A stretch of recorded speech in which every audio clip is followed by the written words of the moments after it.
All right, it is good to be sounding good on the old tube radio network. You may not find us on your TV, because in case you did not know, we're being brought to you by OTR.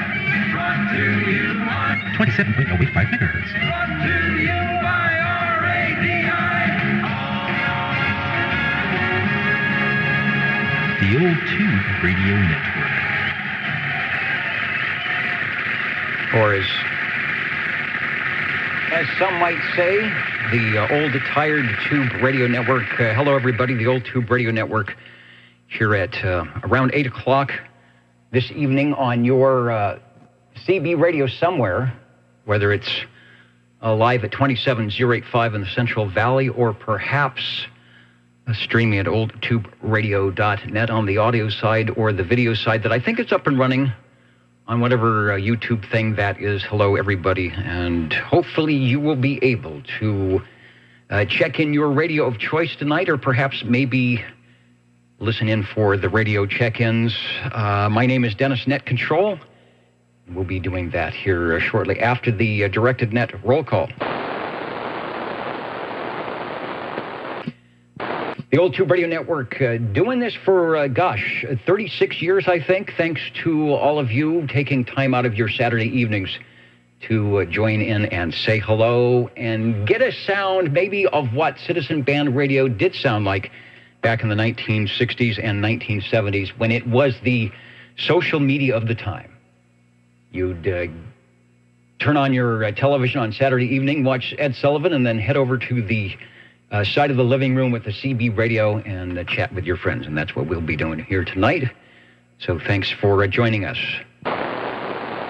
We start with the direct net roll call of the shortwave listeners, and I will do that now. This is week 8 of our 8-week roster. So let me see if 00 is listening in. Hello, Jim. 00 checking in, Dennis, and thank you.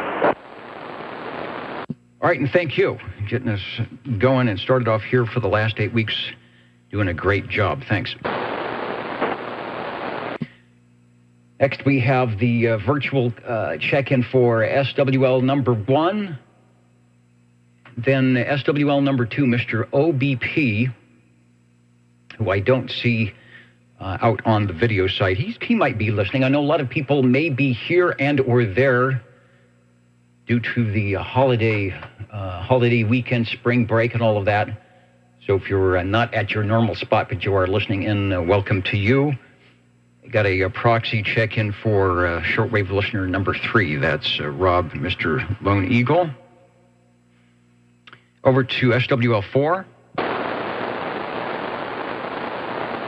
SWL 5. SWL 6. SWL 7.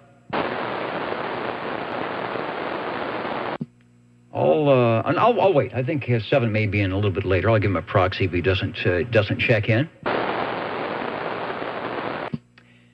SWL 10. One of our digital SWLs heading up to the great state of Idaho.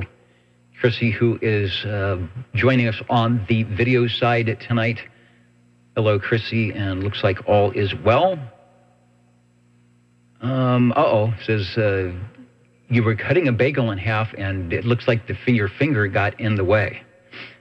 But you've got a whole bagel and a whole finger. So yeah, you just want the cinnamon raisin and no fingernail anyway. Okay, hopefully, if you needed a Band-Aid, you got one, and if you didn't, that's a good thing. And I may have, after the net tonight, I may end up having a bagel. That sounds like a good thing to do, minus the finger. Over to SWL 13. Put Ovaltine on it. That would probably, I don't know if that would feel good or not. SWL 13, I'll check in on the oldtuberadio.net page. I know Mike checked in last week. Various ways to check in over the air, on the video side, on the other link, and maybe even on Facebook as well. I will check and make sure that everybody that does check in does get checked in. SWL 14. SWL 16. That's Charlie out there in Anoka. You know, I should look to see who's in the audience tonight. Let's start up in the balcony. Hello to Kerman, the unknown SWL, traveling around. That's the person with the rubber ducky and the paper bag over their head. Going up to pool from down the smoke below. Hello, Blackpool. Hope everything is going okay. Moncks Corner, South Carolina. Bridgeport, West Virginia. The boys in Squamish in their usual spot up in the balcony with the barbecue. So grab yourself some items down in the green room and head up to the barbecue there. They've always got something interesting going on. Hello to Fairfax, Virginia. Coming up to you. Woodland Park, Colorado. Always listening in on the big antenna farm there.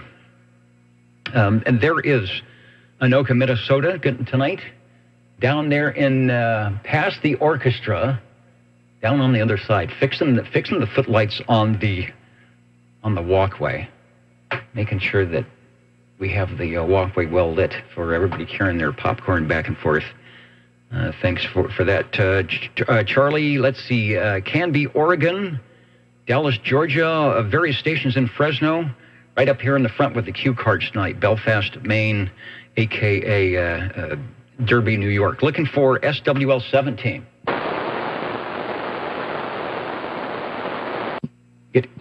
Getting a proxy check in for 18, Mike.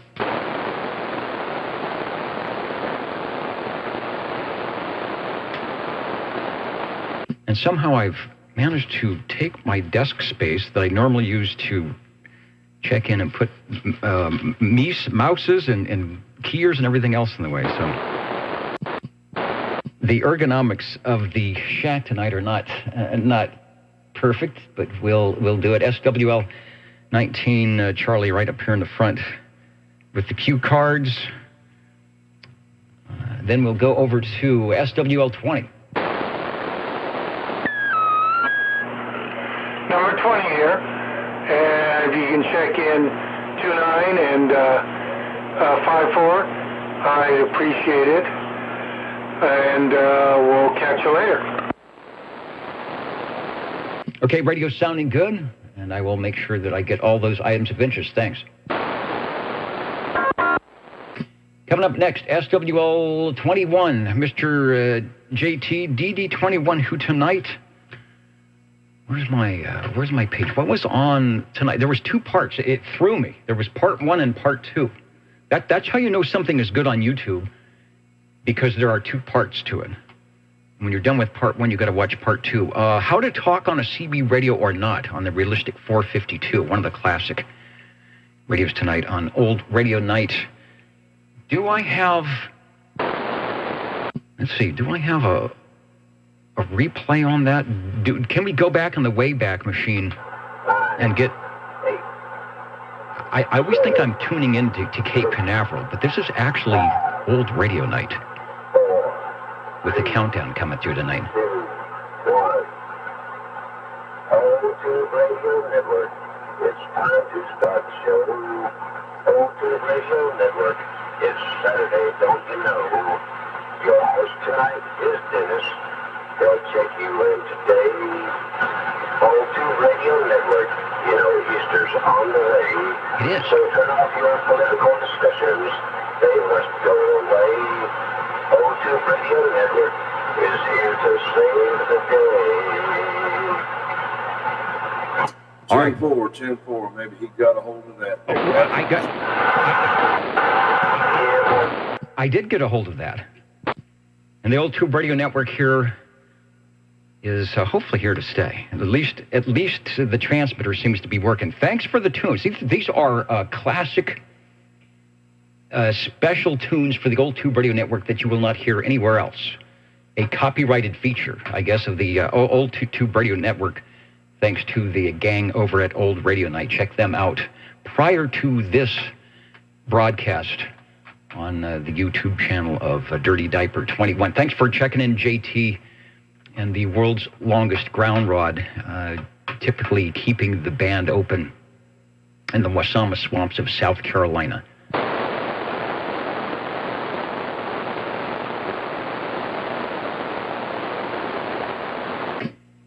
Okay, where are we going? Let's try SWL 22.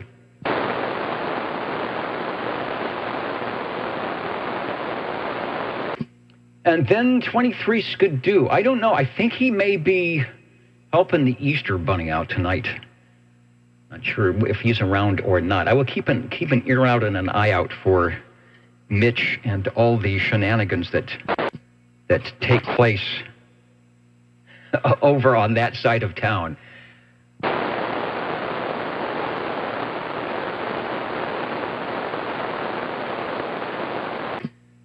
Let's try SWL 24.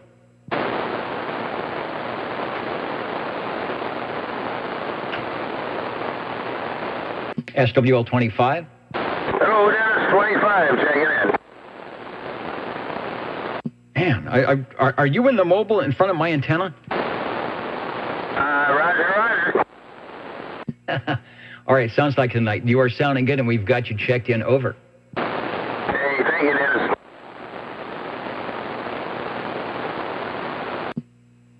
Next, we head over to, where are we going? SWL 27.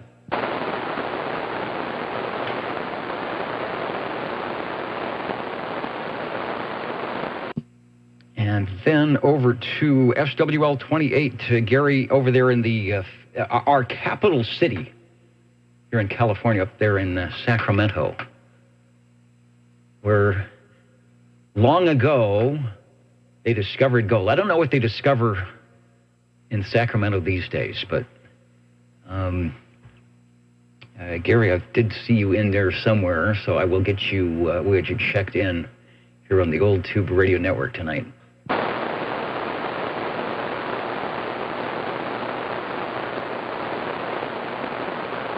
And what's for dinner? Yeah, what is... We'll see what goes on the recipes tonight on the chat channel. If you haven't made dinner yet, get your pencil and the 3x5 card ready to write down possibly the current recipe tonight. Got a proxy check-in for SWL 29. And also we'll get Dwayne, SWL 30, checked out. Mr. RFI is also in the house tonight. Looking for SWL 31.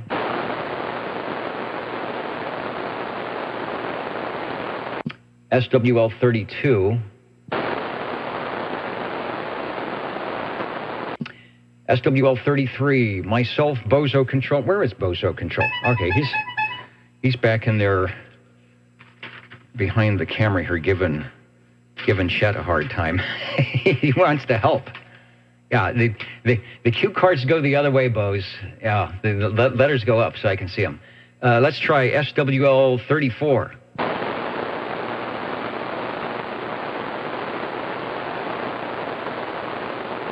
SWL 34, Jimmy Little Toot and the gang there, probably heading down the tracks right now. I'll keep an ear out for them. Over to SWL 35, Bill from Cheyenne, Wyoming, who is checking in just moments ago. I see you there, Mr. Bill. Thanks for checking in. SWL 36. SWL 37. SWL 37, and good evening, Dennis, and everybody else. Good evening, hello, radio, and let's see, let me change my video here. Back to the screen so people can see all the calamity that's going on here. You are checked in, sir. And I thank you. Next is SWL 38.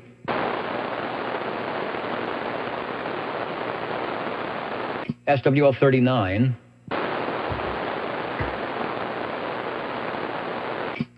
SWL 40.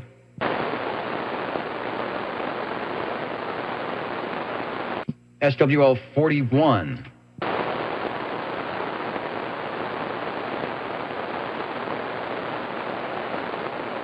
Mr. Road Dog, I'll keep an eye out for you. Got a proxy check-in for SWL 42.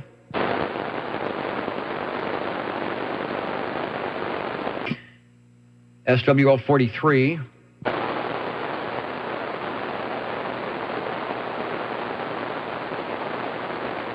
And we'll get Crazy Eddie checked in here. SWL 44.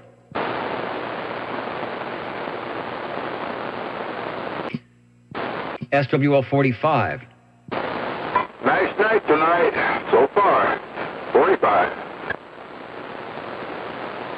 Yeah, it's quiet. It was noisy and the sun went down. All my noise went away. I didn't hear any skip coming in on Gray Line, but maybe that means we'll have some of the short E skip or something coming in. That could be nice. You're sounding good. We've got you checked in, Paul. Thanks. Keep my fingers crossed.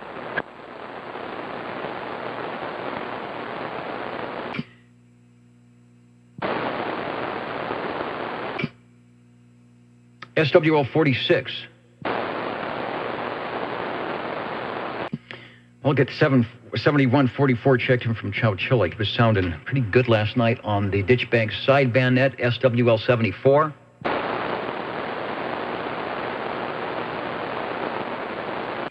And there is 41 Road Dog 507 out of New York checking in. Thank you, sir. SWL 48. I know I didn't check my email. I bet I got a couple of check-ins on the email site. SWL 48. SWL 49. SWL 50. 50 here, live and direct. Hey, 50. Made it to the microphonium.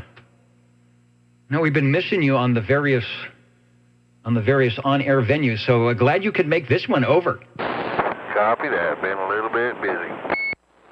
That's what I hear. It happens to the best of us. Thanks for carving out some time tonight. Thanks for checking in. Direct-to-net roll call is what we're doing, the shortwave listeners. And after that, your favorite tube radios coming right up here on Channel 11, your old tube radio network, looking for SWL 51.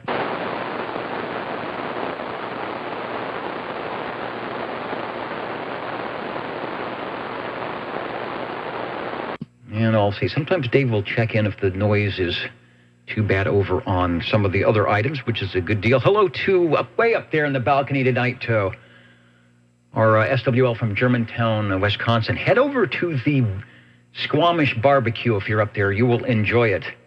Over to SWL 52. SWL 53. Hey, good evening there, Dennis. 53, fellow the legend, checking in. What we used to say is anonymous but great. Even if they don't know who you are, that does not diminish the greatness. Thank you, Bob, as always. Thank you, and happy day. Easter Sunday. Yeah, if it's a turkey or a ham or whatever, something's going on tomorrow. Before I turn the page, let me move over to SWL 23. 23 Skidoo, probably out painting Easter eggs, and tonight checking in a little late because he's paddling against the big swells. The HT jumped overboard. The Bofong has got to be dried out. Whipped out the snorkel and fins for a quick salvage dive. Now, where did I put the rice? Well, maybe you can blow some air through it there. Anyway, it sounds pretty good. You're not kind of sounding like that. Sometimes when you go overboard, you'll sound a little bit, but the rice will help you with that. The old Tube Radio Network, over to page 3. Page 3. I think I'm late. Sure. All right, well, I can't find page 3. It's buried here. So let's stay on page 2. I think I have 2 breaking stations. Let me check what I think is 47, over. Yes, I'm sorry. Greetings from the Radio Lounge, where I think I was carried away with something I'm watching right now, and I don't know how I can make this work out, but so there's a program on, and I think that the grand prize, if you can guess what program I'm watching here, I think the grand prize is a canned ham or perhaps some sort of ham product that could survive through the United States mail service? They're really picky about what you send through, and they do X-ray it, and we'll send it back to you if it's not good. Break OTR. And you are checked in, and the break OTR, I recognize that voice on page 2. Go ahead. Thanks, Dennis. 51, checking in a little bit late. Okay, no problem. I was looking for you on the other roster, but you are here live and direct.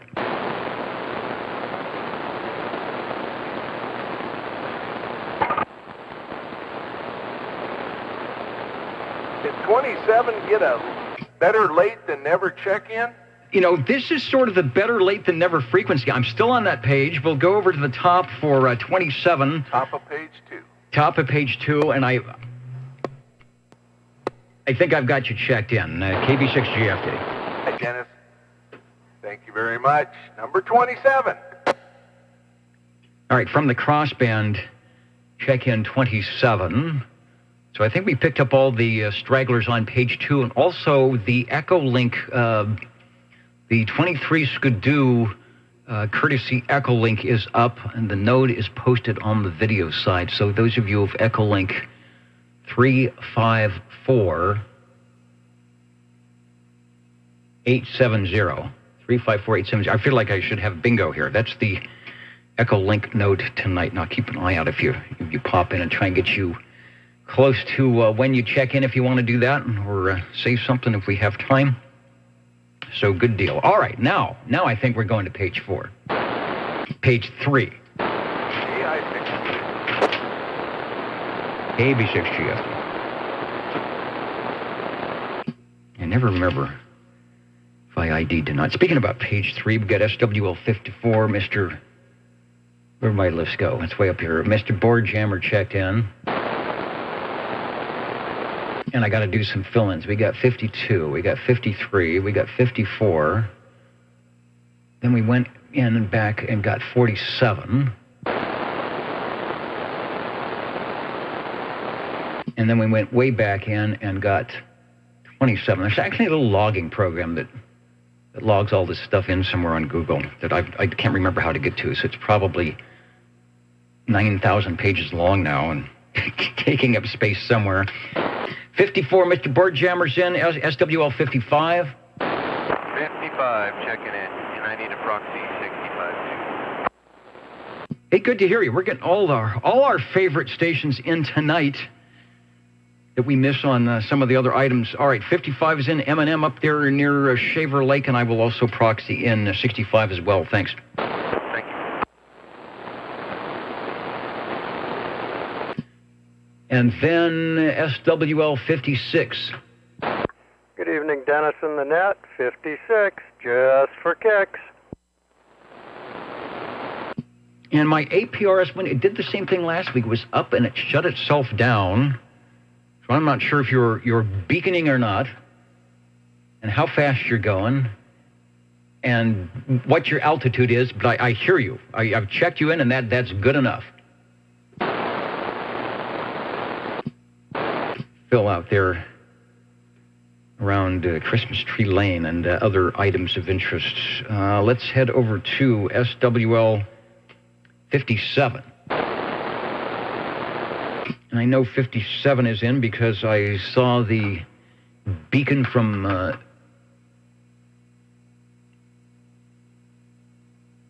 the Hudson. No, you're not from the Hudson Valley. You are from Central Kentucky on my screen there moments ago.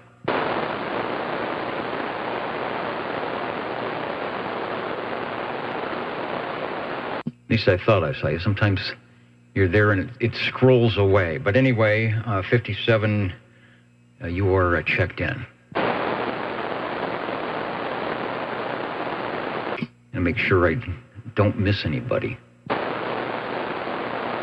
Let's try SWL 58. Oh, you could proxy him in. He's over there on the crossband side of the ditch bank repeater. Okay, I don't have that tuned in. I've been having, like, this, my trees in the way. I don't think it's linked. I'll have to link it. You know what I'll have to do? I'll get into the room later. I can do that. I've got the wherewithal to do that. So we'll get Jeremy checked in. 58, thanks for the relay. All right, thank you.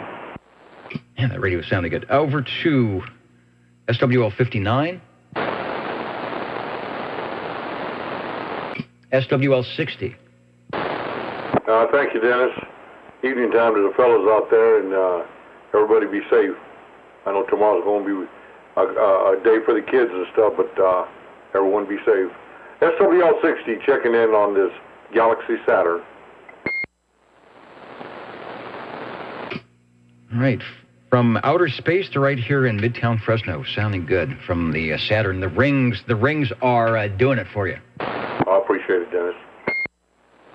All right, 60 is in, and I was looking all over to find Brown Dog, and he's right in front of my screen. 57 is in. I do see you there. Happy Easter. Over to SWL 61. 61, checking in, Dennis. And 61 is in. Thank you, Dean. Hey, sir. SWL 62. SWL 63, Mr. Butterbean out of North Georgia in the old radio night tonight. Looking good, and I've got you checked in.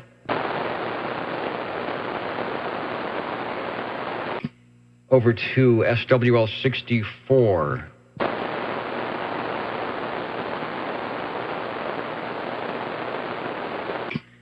SWL 65, I have a proxy for Eric. SWL 66.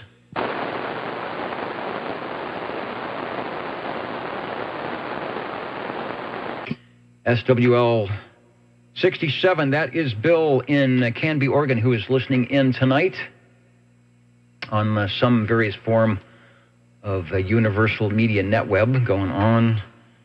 As always, Bill, glad to have you along. And if you got your radio set up, just listen in. You never know when that short skip is going to happen. SWL 68.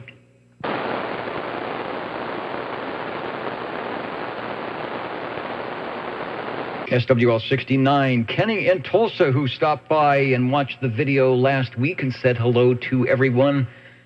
And Kenny, as you're watching the video and you see the checked-in SWL 69 up on the screen there, we are saying hello to you as well. Let me send a word to him there, Dennis.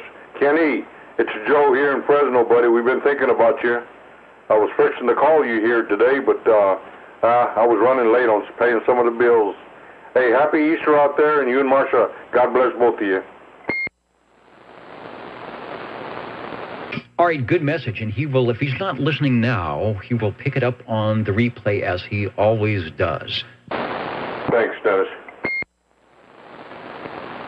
Up to the well-modulated Morgan Canyon Magician, SWL 70.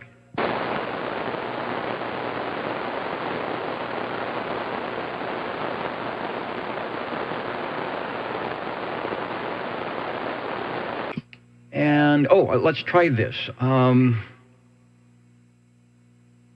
I have it right? Yes. We will try this. Let me make sure that I've got all the items of interest where they should be. Oops, and I have to have this over here. You'd think this guy would figure it out. All right.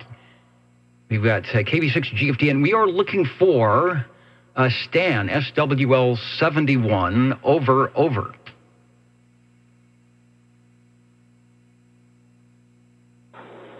Roger, SWL 71, this is K4SHW. Hope you're doing okay, Dennis. I left you a message there on the thing, remind you about what's going on next weekend, over. Okay, yeah, that's the voice of Stan, SWL 71, who's been on our digital list for a long, long time. He's from, or out near Dallas, Georgia.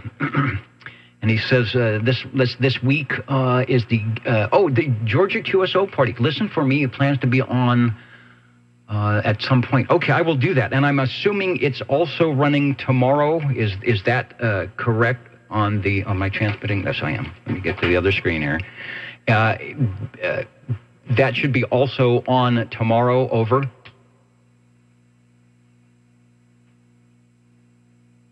Negative. It's next weekend, Dennis. Next weekend. All right, copy. And indeed, you said that. So, giving us a next weekend. So, okay, good. I will leave the post-it notes, and I will look for you. I've got the vertical up. Now I might be able to hear you on 20 meters. So, those of you who are radioactive in those bands, look for Stan and the crew out there in the Georgia QSO party. Get some points going on. Sounded good, Stan. Got you checked in on the 23 Skidoo link here. And always good to hear you from Dallas, Georgia. Thanks for checking in. Over. Oops, not over yet. Hold on. Got to be on the right screen. Roger. K4SHW, clear.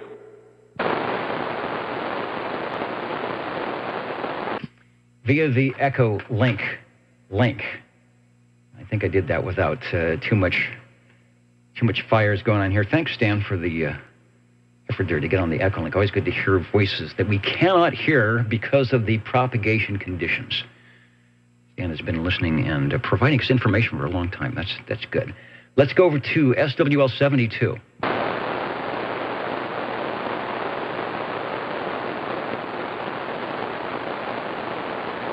SWL 73.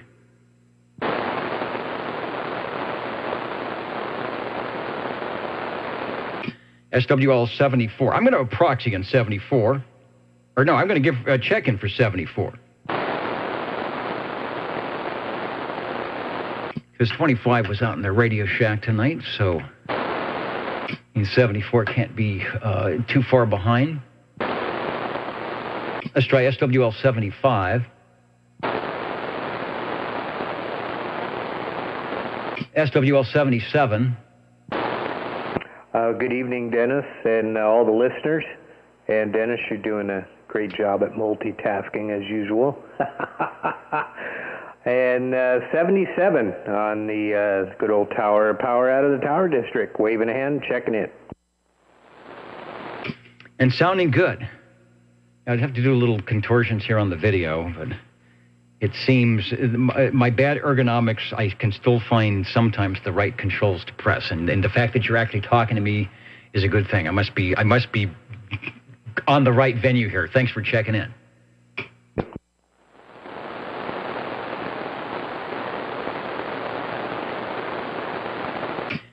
Direct net roll call continuing for SWL 78.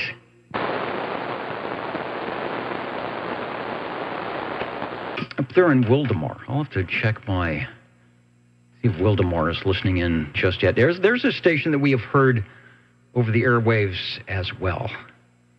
On, I think it was 75 meters one night. Hello to, let's see, who's joined us up there in the balcony? Boston and Chicago. I wonder if that's Jimmy and the gang railroader listening in at Chicago. If not, welcome to you all. SWL 79.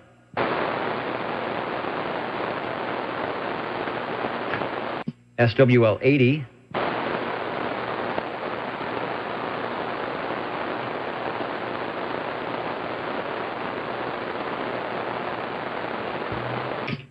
And let me see if is the Bob and Steve show ready? I've been so busy here I can't tell if they've got the stage set and the lights. Yeah, it looks like the lights are up over on the stage. So let's see if we can check in on the Bob and Steve show tonight. 27.0850 TR channel 11. See what's going on. Bob and Steve, who always make sure that our shortwave listeners are very well taken care of in the green room. And I think that's the reason the Jingle Singers haven't been on strike here, at least for the last year and a half. They seem to be treating them very well. And in fact, the Jingle Singers would like to thank everyone for the good time at the putt-putt golf tournament. I wonder who won the prize. The 4 winners went to pick up their gift cards in the big limo. If you want a limousine ride tonight, I bet they're giving limousine rides out. Bob does it upright. If you want to know what a limousine is supposed to be, jump into the ones we have here on the old Tube Radio Network. Because Bob does it up right. They said they want to do it again soon. I hope you do. It looked like everybody had a good time on the putt-putt golf tournament. The Jingle Singers put Easter eggs out for the kids in the green room lounge and in the carport. I know I stepped on something when I went through with the groceries earlier, so maybe that's what it was. Watch out for the eggs out there in the carport. So if I move the Buick, be careful. No, I think I've already messed things up, but hopefully they'll all get found. I'm going to go out there tomorrow, and if they don't find them, I'm sure Bozo Control will help me out. At the bar tonight from Indiana, a honey-baked ham, sliced homemade rye bread, and fresh green veggie trays. That might go good with the potato recipe, your choice of dressings, or like me, or not. Throw a little lemon slice on there. The wine and cheese is on Bob and Steve. Thank you, gang. As always, have a great week. They fed the fish, so I don't have to forget or not forget. Final two, Baylor and Gonzaga. Wow. So those of you who are following that, that's what's happening tonight out in the green room, thanks to Bob and Steve and all the ships at sea.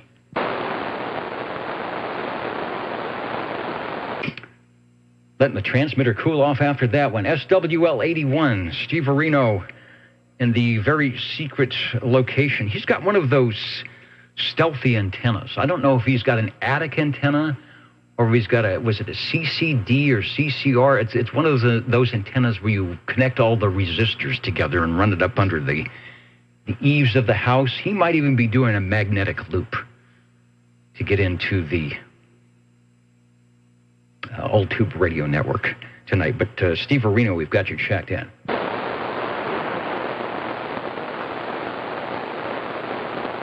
Break OTR. And the break OTR, go ahead. 24, checking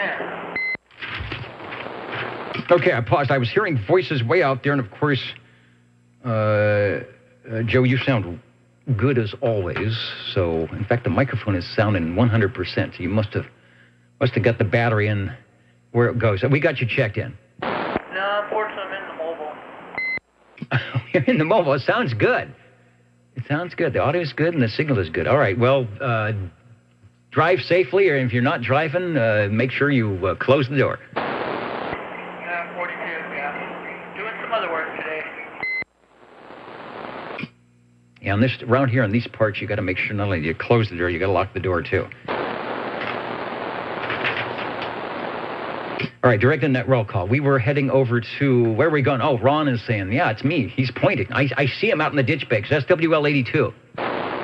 Well, good evening. 82 checking in from the ditch banks of Biola.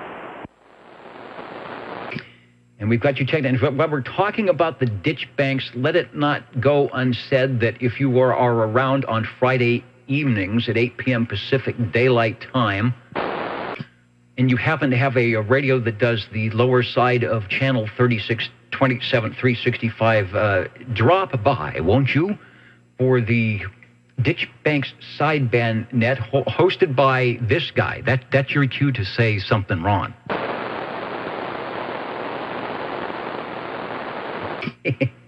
He's being shy. Well, he said it all. The Ditch Banks sideband net on Friday evenings. Give it a listen. And when conditions are in, they do a visitor check-in as well on 36 lower. Thanks, Ron. Thank you, Dennis.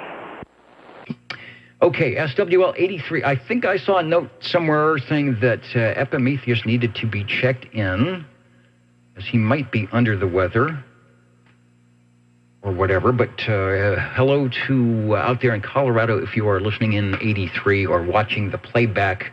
Notice somewhere it says you are checked in right there. Let's go to SWL 84.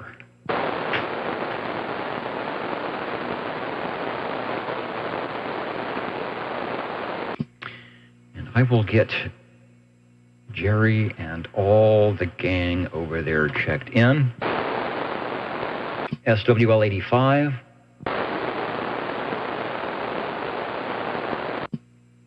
Got a check-in for SWL 86, SWL 87, And SWL 88, that's the Mountain Maid, Tandy Girl, and the Snowy Owl, respectively.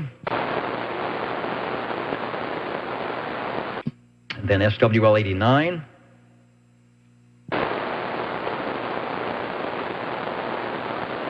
Got a proxy check-in for SWL 90.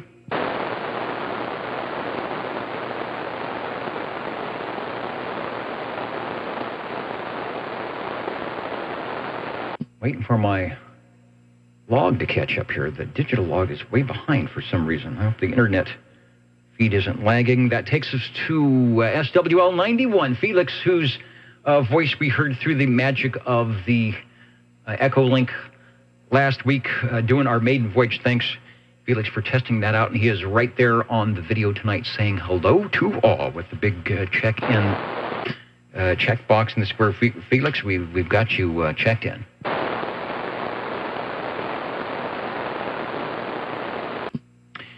Over to SWL 92.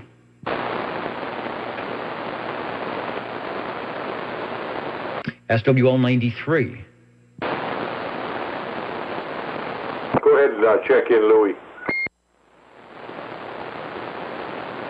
All right, thanks for that. We'll get him checked in.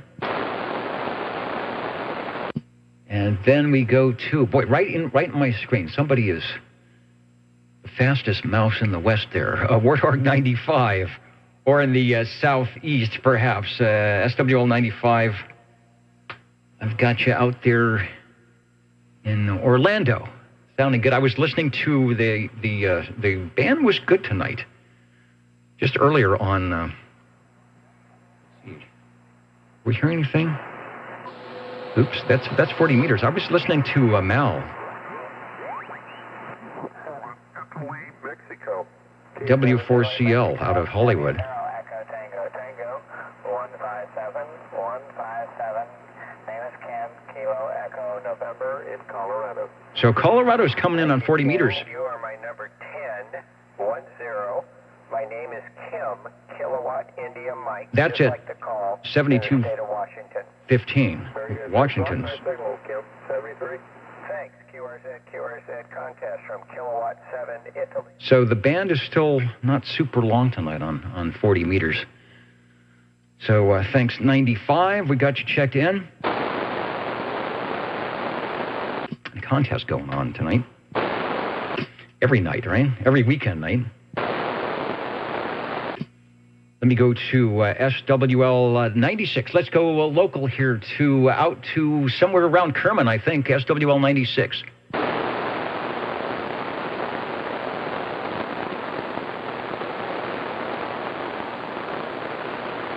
Don't hear Dennis, but I'll keep an ear out for him. Let's head over to SWL 97. Boston 97 is right there. Checking in tonight. Thanks, Jim, for checking in. We'll put the check in the square, the X in the square, whatever it is. Whatever I do, it is checked in for you tonight.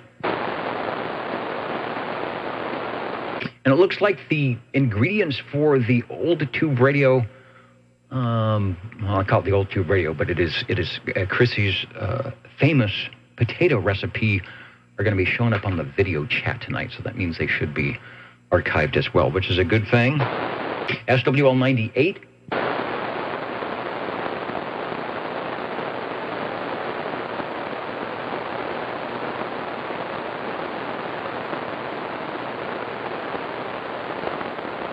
SWL, after 98, we go to 103.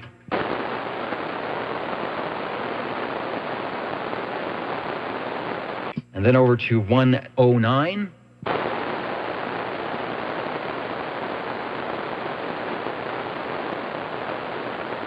And then 110.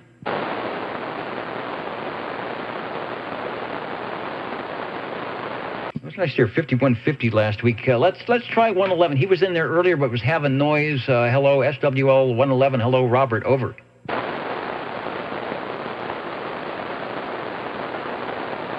Out there in Reedleytown, I'll get you checked in, Robert. I saw your note. In Reedleytown, where they have really good soil. He's always got the greatest pictures of whatever is coming up in the yard, the flowers and everything else. And here it's just, here in Midtown Fresno, just sand. So I don't know what they do in Reedley. It must be all that soil from the canals and waterways and whatever from long ago. Let's try SWL 113.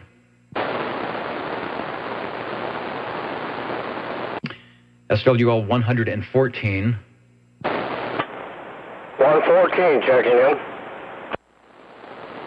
All right, a little bit easier to make the trip when you are at the base station.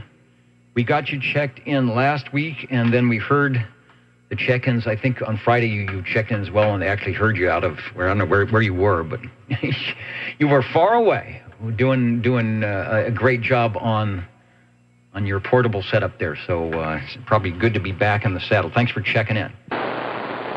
Yeah, thank you, Dennis. I was on Fireball. Yeah, out there in, what do we used to call it, Berenda Slough.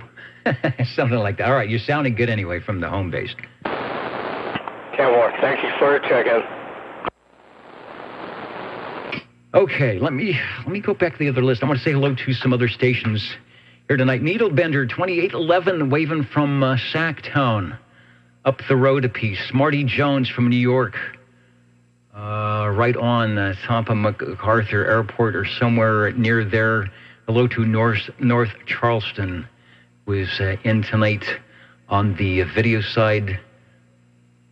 Also, 390 Wagon Master is listening in tonight. Hello to you. Thanks for joining the Old Tube Radio Network tonight. Who else is joining us on the system? We're listening in. We're trying to hear our less than stellar signal over the airwaves tonight, channel 11-27085. Captain Robert saying happy Easter to all who are listening tonight. Thanks, Robert, for that. Looking to see who else might be out there. Anyway, Paul Miller. Hey, Paul.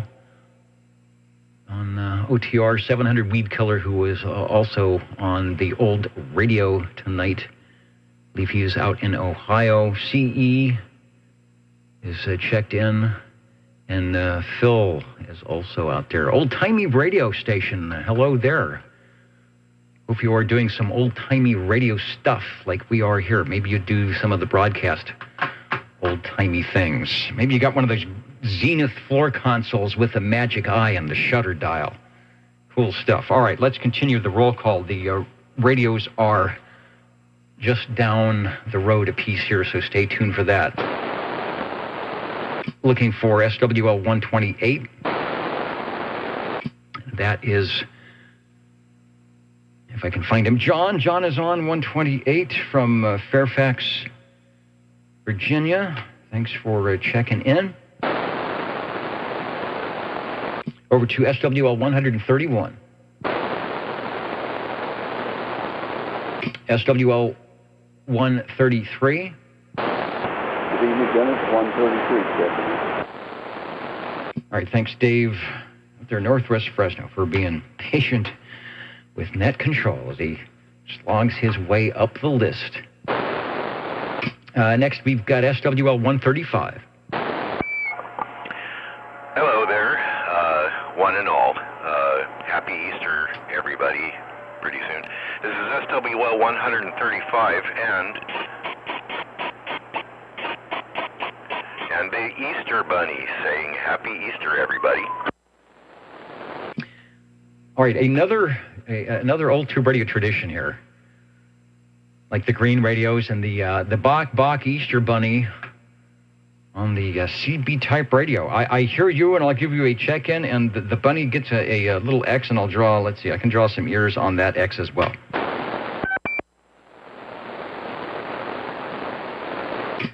All right, an SWL 40. Thank you for checking in on the video side there. I see you, and I've got you checked in. Very good. Let's continue on to get a proxy for SWL 137. And station I heard last night sounded pretty good on sideband. I know he's out there tonight on AM. Let's go up to Course Gold for SWL 145. Yeah, good evening, Dennis and the group. This is Tony in Course Gold. Yeah, Dennis, I watched the replay. I want to thank you for checking me in last week. I was on EchoLink doing the Last Man Standing event, so I want to thank you for checking me in. Back to you. Okay. Yeah, I guess they're done with that. I can't remember what their schedule was. But the Last Man Standing event on amateur radio, really putting some good signals here on 40 meters a while back, and I know they're on various bands, and you kind of have to chase them around, and it is definitely a DX pileup. So hopefully you got through and got some contacts on that. Yeah, there's actually even a pileup on EchoLink, but I was able to get through and make a contact, so I was pretty happy about that. A pileup on EchoLink, that could happen. I have my pileup of one or two. We're on the 23 Skidoo. We're actually on a link up here with EchoLink.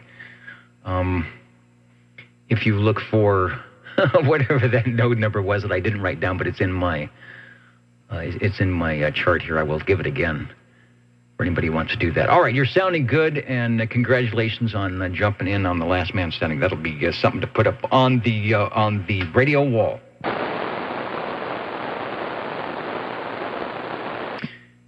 Let me see if 147 Neil is in. I don't think I saw him earlier, so I will put a hold on 147. And then I saw a note from Dennis, 96. Yes, I called you, but I didn't hear you, and I know I heard you last week, and I did hear you Friday night. So if your radio is on, give it a call again. I don't know if says it couldn't hear me very well. Let's see. I'm here on 27085. So yeah, if you want to try it again, otherwise I'll get you checked in, because I did hear you last night also on the Ditch Bank sideband net. But you are checked in, Mr. Prune Picker. Thank you for the heads up on that. 23. Nothing says Easter quite like a siren in the background. Yeah, they were looking for the Easter bunny. That's why we may not hear that Easter bunny again. Let me continue on over to SWL 188.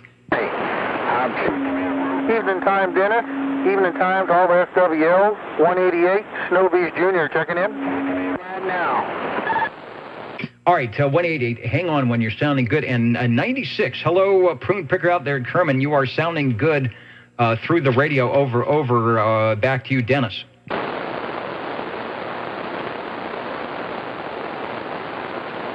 All right, well, I heard you. Obviously, you're not hearing my weak station, no doubt. And that is a common issue around here, but you're sounding good. I heard you live and direct. So 96 is in, and thank you for standing by. SWL 188. Take another transmission there, Snow Beast Jr. Oh, thank you. Just want to tell everybody evening time, and hope everybody's having a great weekend thus far. Hope everybody has a great Easter tomorrow. And just real quick, Dennis, I sent you a picture on the old tube radio on Facebook. I sent you a messenger picture of my dad from the late 70s sitting in front of his old original DAC 9. I thought you might enjoy that. Excellent. And a great radio, too, the DAC series. So I will look for that. Make sure we get that up on the page. Thanks for that. Definitely enjoy the old pictures. Thanks for checking in on the Old Tube Radio Network. TN4 Dennis, thank you much. Next, we've got the guy that got us started off and has been hanging out there for 8 weeks doing a good job. SWL 195. 195, checking in, Dennis. Bringing up the rear. All right. I made it this far. Get to some tube radios, thanks. I can stop talking so much and let the radios do the talking. Over to SWL 226.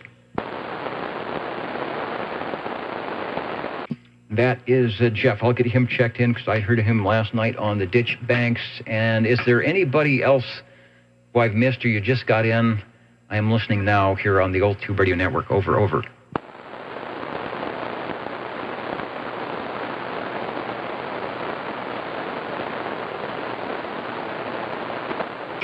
And hello to up there on the balcony, Blanchester, Ohio, Tracy, California.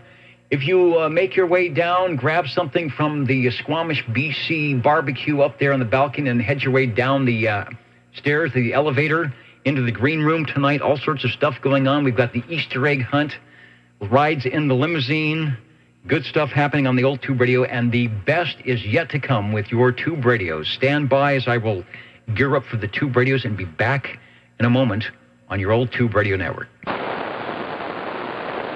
Yay!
And you are listening to the Old Tube Radio Network. You may not find us on your TV, because in case you did not know, we're being brought to you by OTR.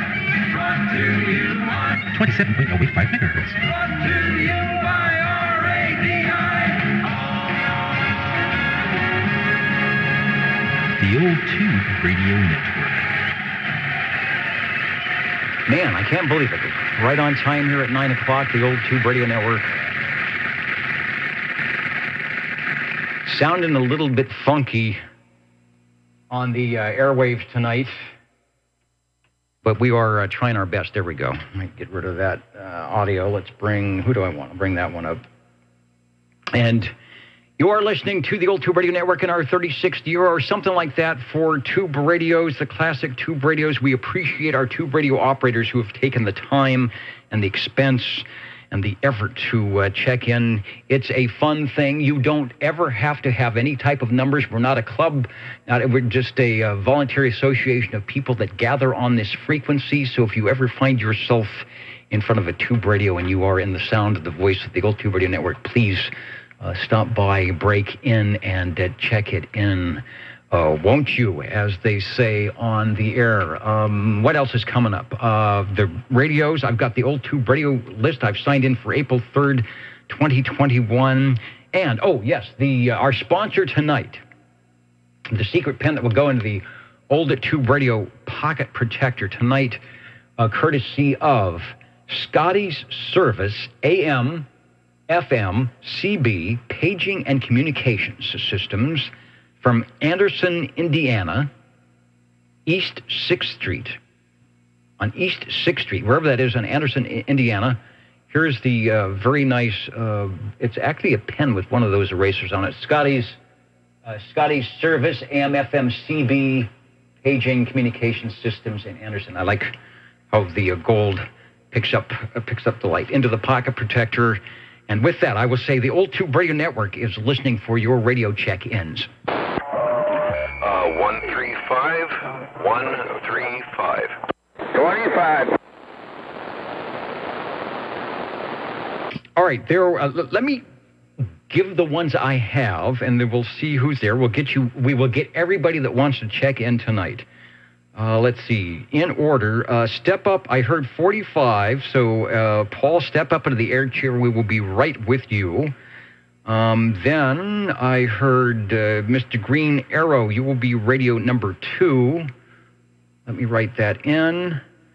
And then Jerry, SWL 25, will be radio 3. So I've got Paul. Man, there's a lot of echo here tonight. Let me do something here. We've got Paul, and then Cliff, and then Jerry. Is there any others I need to add for a radio check-in? Over. 60. 17. All right, good deal. Radio number 4 will be Joe, and radio number 5, and a check-in will be Eric. So if you need to wander around, keep the volume up, and or jump over into the green room or wherever, and we will give you a call. The jingle singers are very good about escorting you in at the proper time, so we won't miss you. All right, heading up to at 9:03 Pacific Daylight Time, operator known as Paul Handle, the Falcon. I've had the pleasure of knowing Paul for a very, very long time, since the beginning of when Jim and Kevin and the group put together the Old Tube Radio Network, when it was just a ragtag band of tube radios heading down to Channel 11. Paul, who has probably, I would say, the largest collection of radios here in our portion of the Central Valley, and we're very lucky that he takes the time and effort to keep them running and share them with us. What would OTR be without a radio or two from Paul? All right, Paul, with that introduction, I know you are very humble, so I just had to say that, because a lot of people just don't know how much effort you put into this, and all of us are the benefactors of that. So over to you for a check-in. Over. Yeah, you're sounding real good, Dan. No problem at all. I'm going to check in my buddy base, the TX-11B transmitter with an RC-11B receiver. That's what I tried last week, and it was kind of a mess out there. It's a nice night tonight. Would you check that one in, please? I will give it a try. Let me see if I've got the right picture, and it sounds good. It's got some nice audio. I like the background graphics. I like sort of the cave effect too, but it's the rocks and things like that. It says from the collection of 45. So, and it's 0333. So I may not have the exact one, but we'll see if that is it. Back to you. Well, go on to that picture. That is my other base, my other buddy. This is my oldest one. This thing's got a 114. 62-year, I believe it was, but this thing was manufactured. Number 114. So it's an old one. We only made about 800 of these things. But I'm sure you fill in a lot more. Back to you. All right, just went to the S meter. So you can see how it's doing. Putting in a good, almost S9, S8, S9. It's got plenty of audio. When you stop modulation, it actually has almost a suppressed carrier style of audio.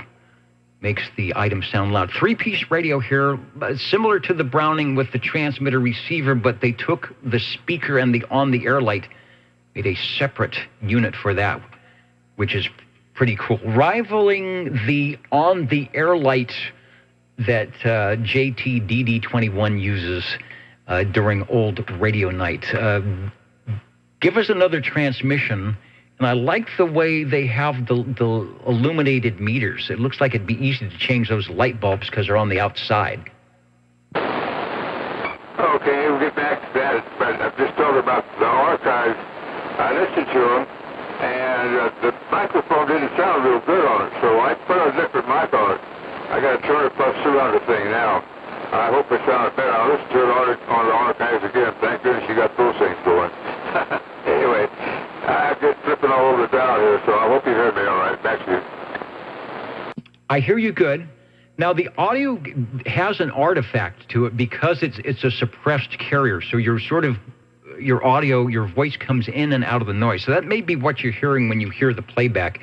And I'll put the S meter back on the next time so you can see sort of what it's doing. But that affects somewhat what the audio is sounding, since when you are unmodulated, your carrier's actually in the noise. But obviously, we only hear when you talk, and that's a good thing. What can I say? The RC11B, I thought I had some Unity Communications factory installed front panel lights. All right. It's got the variable tune receiver, so you get all 23 channels on the receiver on the VFO, and then you've got your 23 channel selectable on the front of that. So take another transmission, and I'll add the S meter here, so if you watch it back, you'll be able to see what's happening with that as well. Yeah, okay. You've got the little click on the thing. That's fine. If it wants to do it, it does it, I guess. But anyway, now this thing is made, and FCC shut them down, and then Marina took them over after that, and they run this from 1962 to 1969 with about 800 of them made. So not many of them out there. They are really a classic proof radio, I'll tell you that. That's you. Very classic. Yeah, you can see when you're not speaking, your level is, your carrier's in the noise, and then you talk and the audio comes out. So that's what makes it. I hear the audio, even though the signal is S8, sounds like it's stronger than that. But that's the way the buddy is working. I did a quick 0 beat, and you were right on frequency. That buddy base is dead on frequency. I didn't have to touch a thing on that. So very good. Okay, starting off with our first radio. Thanks, Paul. It is the Buddy Bass Meridian Communications TX11B RC11B, and it's doing a good job tonight and sounding nice here in Midtown Fresno. Thanks. Thanks, Danny. Coming up next is stepping up to the microphone. Okay, he's walking through the door, up the elevator, and then down into the air chair. Hello, Cliff, Mr. Green Arrow, over. Yeah, hello, SWL 135 here, and he's actually swinging the meter. I hope that's hearable out there. This is from Laconia, New Hampshire. For tonight and tonight only, the Browning Golden Bunny Mark III single side bunny. SSB, single side bunny. I think I have a picture of that. The bunny is probably hiding. Let me get a little bit closer. I think if I zoomed in, you might be able to see the bunny tail somewhere behind the RX or the TX on this pre-Easter edition of the Old Tube Radio Network, showing your radio there with what appears to be the golden, the D104 Golden Bunny microphonium as well. Yeah, and that is what you're listening to, as pictured. It's how can I ask you a quick question about that? This is the quick question frequency.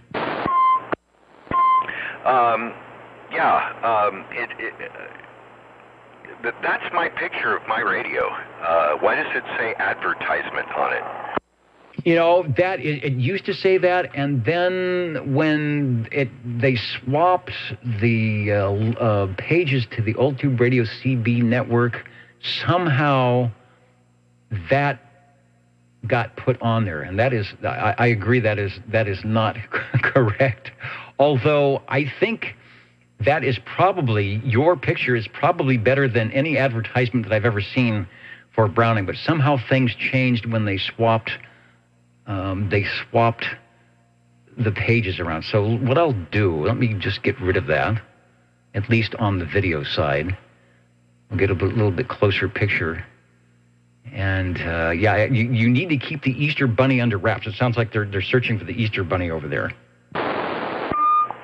Oh, why, you can't hear the helicopter, can you? Not anymore.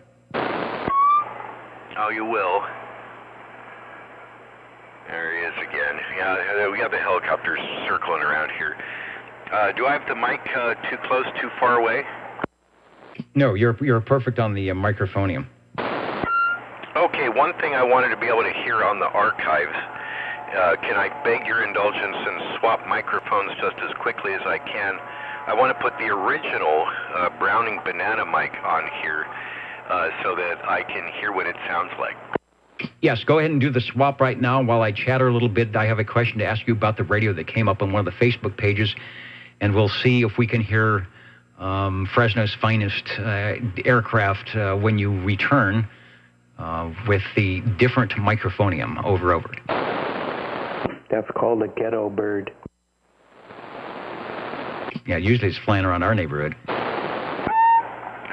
Yeah, hey, at least he's not barking on the bullhorn anymore.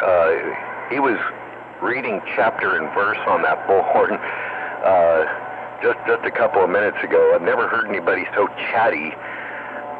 But he has the Klingon death beam pointed somewhere and is just going round and round. Anyway, okay, so this is the banana mic, the original Browning type banana mic. I should have given you enough audio by now. How does that sound? Well, what I'm hearing, and if you watch the playback or listen to the playback, you should hear the same thing. It's fuller fidelity audio. Seems like it's got the same gain as I'm hearing you. I'm hearing the background, but it brings in some frequencies that I think the other microphone is leaving out. Of course, the radio leaves out a whole bunch of low frequencies, but this is definitely fuller audio. Anyone listening want to make a comment about what they hear the audio? Banana mic is more robust. That's a good word. And it's funner to whirl around the speaker here too. It's a little easier than the D104. But okay, good. That is something to know. I've got a mic gain, on the transmitter, so I turn that up because this is a non-amplified type microphone. The Golden D104 is amplified, so I got to keep that down. So yeah, I can't wait to hear the difference when I listen to the archives later on. I don't know if I ever checked this radio in with this microphone before. I've checked this microphone in on the R68 T68, which I think I will end up doing next week. But I haven't used it on this. And as if I recall correctly, the Mark IIIs were originally sold with this banana kind of microphone, was it not? Oh boy, I think so. Yeah, well, if you can find an actual advertisement picture, it probably shows that, because I know that's what it is, and I should dig it out again sometime because I can't remember, but I'm pretty sure that's the picture from the SAMs. You have to ask Harvey. I think that's SAM 79, and it shows it with this kind of mic in that anyway. But I don't remember seeing the advertisement for this thing.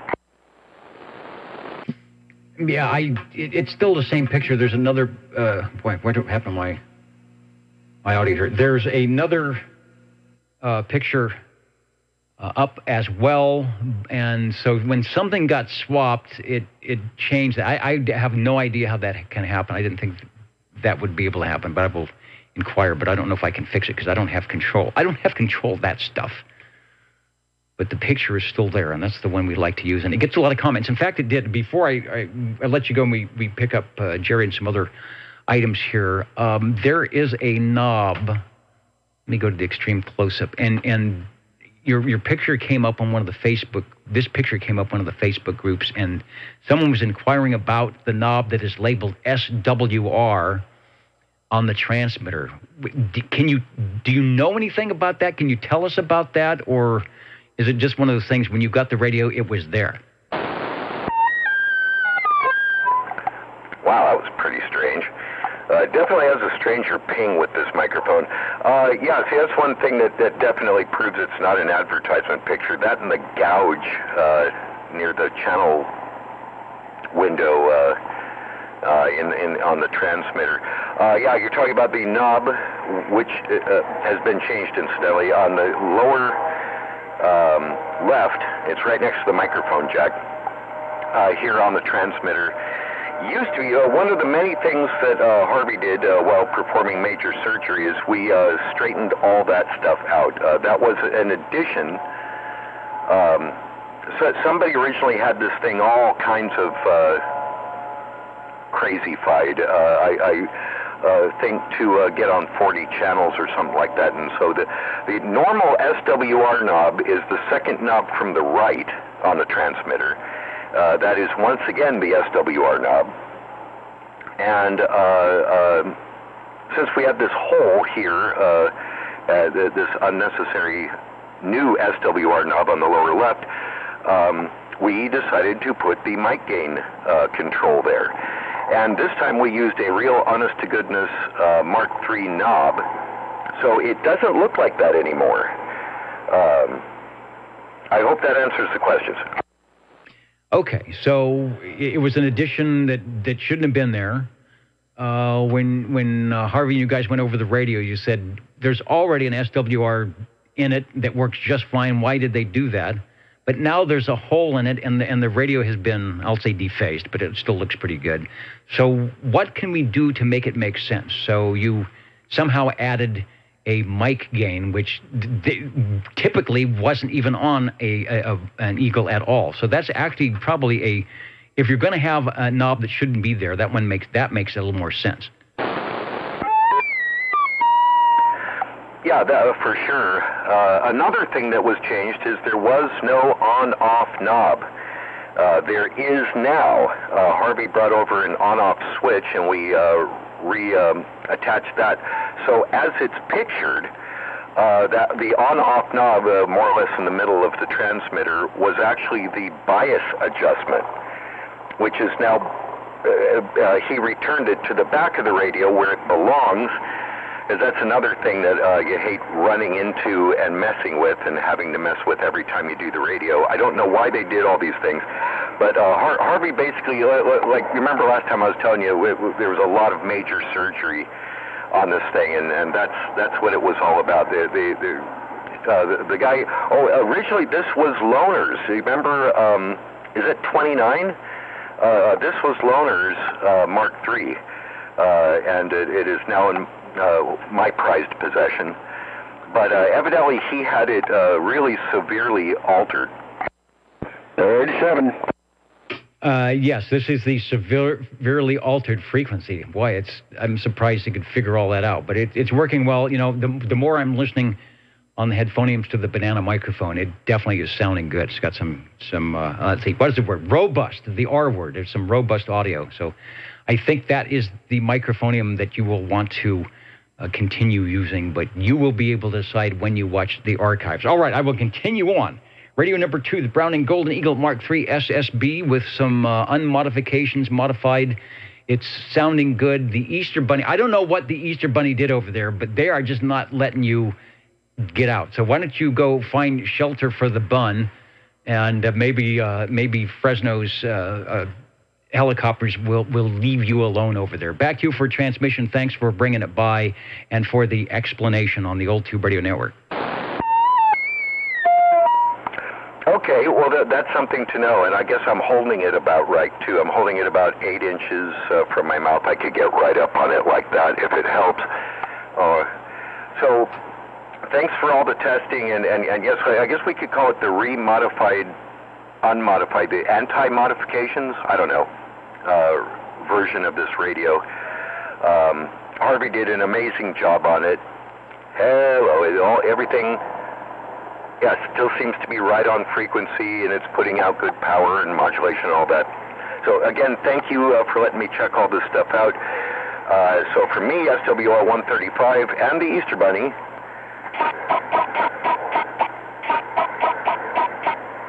that's the banana mic version of the Easter Bunny. I wonder how that's going to sound. Happy Easter, everybody. See you next week. All right. Thank you, sir. Thanks for all the stations out there being patient. We're going to add SWL 37 Chris into the radio mix tonight, and you will be radio number 6. We just finished with radio number 2. Let's see. Also want to say we got SWL 52 checked in. And Cliff, if you're listening, one of our many SWLs listening in on the video side, who's got the big speakers on tonight, the big, what are those sound bar speakers, surround sound, saying that tonight it sounds like the banana microphonium with hints of cinnamon and chocolate overtones. So doing a good job. The Old Tube Radio Network, and who's next? 25, Jerry, I hope you can make your way through the crowds. It is crowded tonight. We didn't expect to have such a big crowd, but it is sort of pre-holiday. The Easter Bunny is out. Fresno is out looking for somebody. The sirens are happening. This is the safest place to be in the city right here on the Old Tube Radio Network. Hello, Jerry, over. Hello, Dennis. 25 checking in on a Sonar Model G with the stock Sonar mic. Big old piece of bread here talking across. And the meter, single street meter on the front of it seems to be working, bouncing all over the place, lit up. 8-channel transmit receive, actually has a VFO. I've never seen how far the VFO would go, but anyway, it's at least it found channel 11, 28.085. So anyway, back to you, Dennis. Back to me in the studio, and one of our listeners, 390 Wagon Master. I agree. I wish we could get some conditions from Colorado, Utah, Oregon, Washington, Idaho. Might be able to get some of those radios checked in. Right now, the Sonar Model G from down the road a piece. Got a great picture here, right? Like we're down on the table looking up at the S meter, the tuning meter. You know, Bozo could help you find out how far that goes. He likes to turn the knobs, and he'll just keep turning it. He'll tell you how far it goes, and then you'll know because it won't go any farther. As always, great audio with the Sonar. What do they have? The six BQ5s. Push-pull.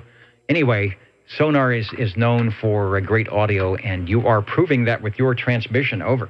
Yeah, okay, Dennis. Yeah, there's the XTAL button. I guess that's a spot button in case you want to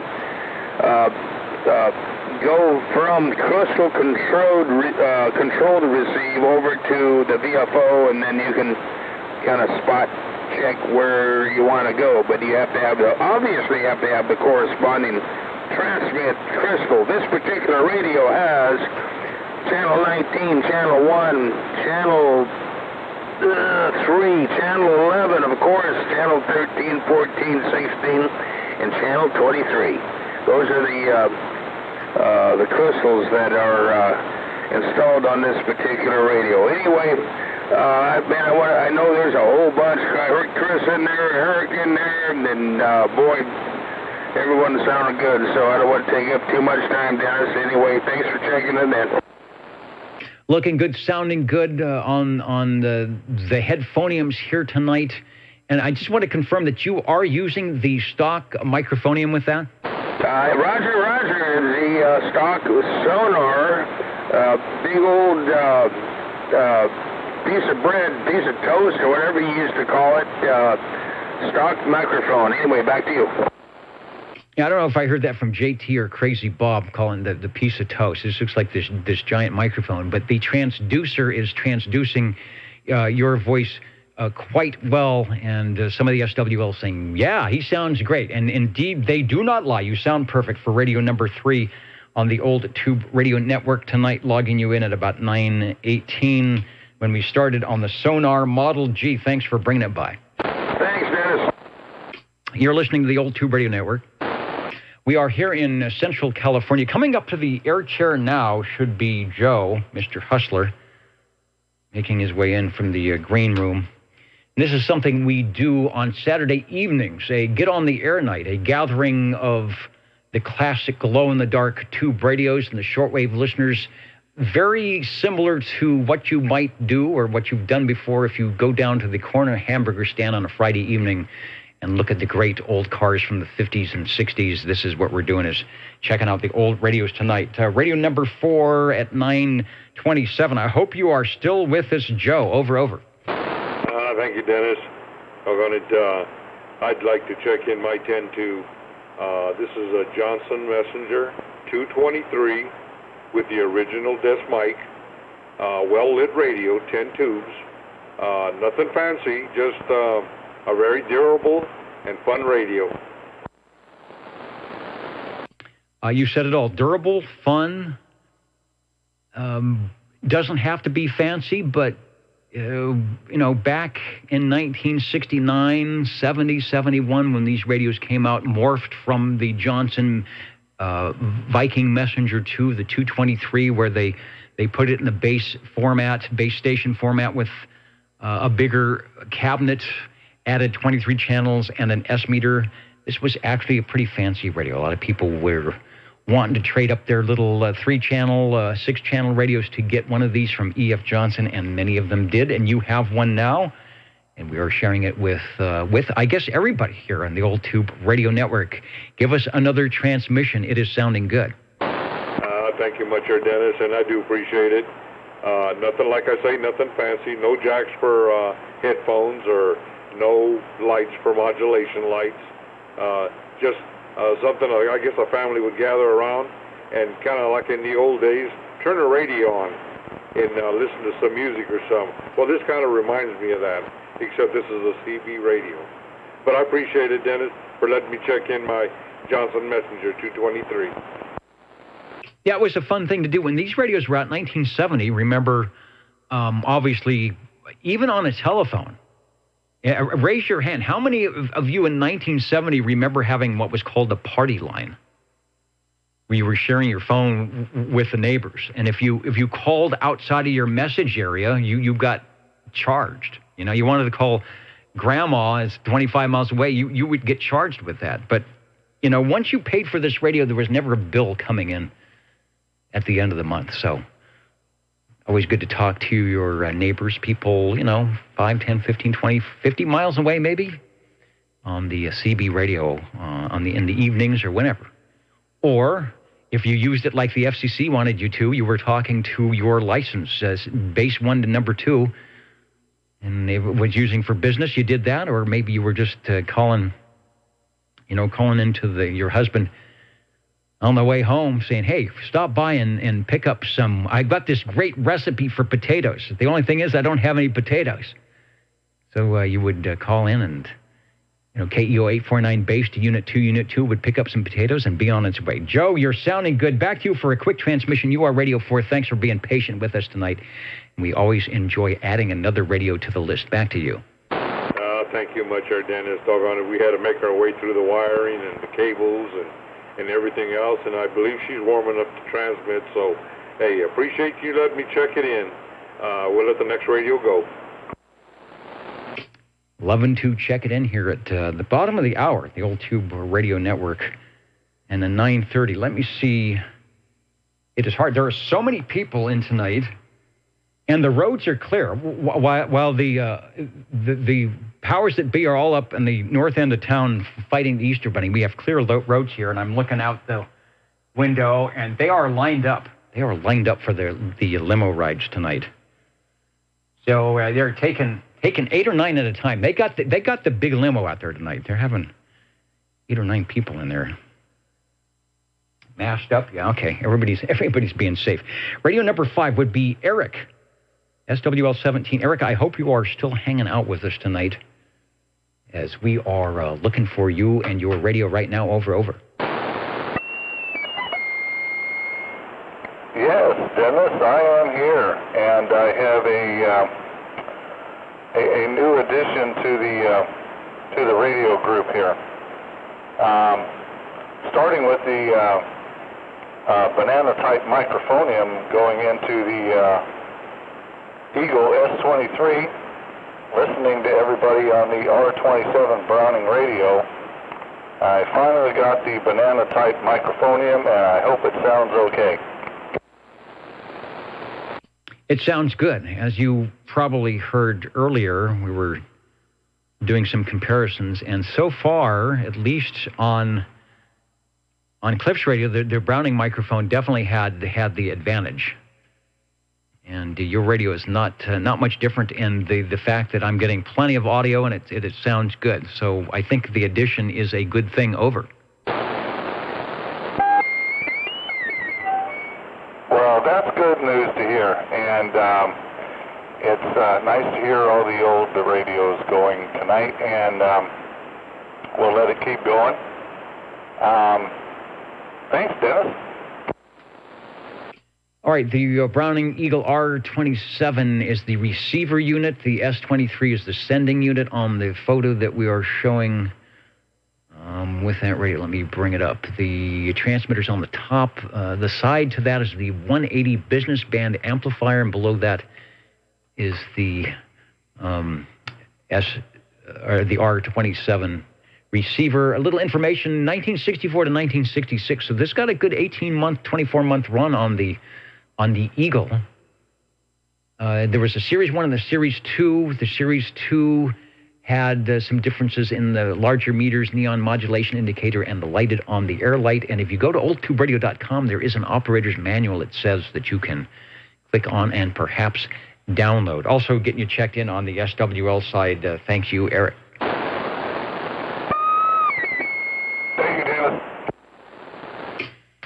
Old Tube Radio Network.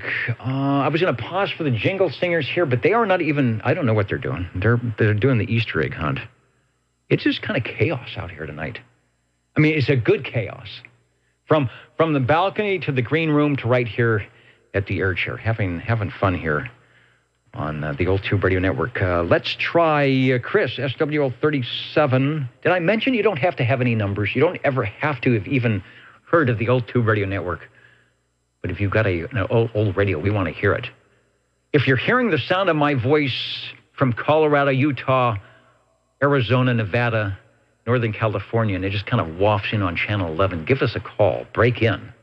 I'll try not to quick key here. Break in and say you're going to check your radio, and we will be happy to pick you up. Speaking about picking things up, hello, Chris, over. And hello, Dennis. FWL37 here. Well, Dennis, I'm going to check in my general radio telephone, my Super MC11A. This is the 24 channel of this one here, and we are running this here with a non-amplified stock original microphone. Over. All the microphones tonight. The banana mic is the stock microphone. The piece of toast is the stock microphonium for the sonar, and then when I get the photo up, you will be able to see the stock microphone for this. It's sort of a teardrop shape. This one that I'm seeing looks like it's, I want to say kind of like an Army Jeep green or something, but I'm not sure what color yours is. And it's called a CM3, if it had the little badge in the center, but it sounds good if that's the same one you got. Mine is the black one. Oh, yeah, it's dark here. It could be black. Just could be the way the light is hitting, but it is the same, like you said, the original supplied microphone. They knew what they were doing. Give you a great radio and a good microphone, and you don't need anything else except an antenna and to get on the air. Oh, yeah, and also on mine, it has, all the little grooves in the microphone right there where you can talk to it and everything.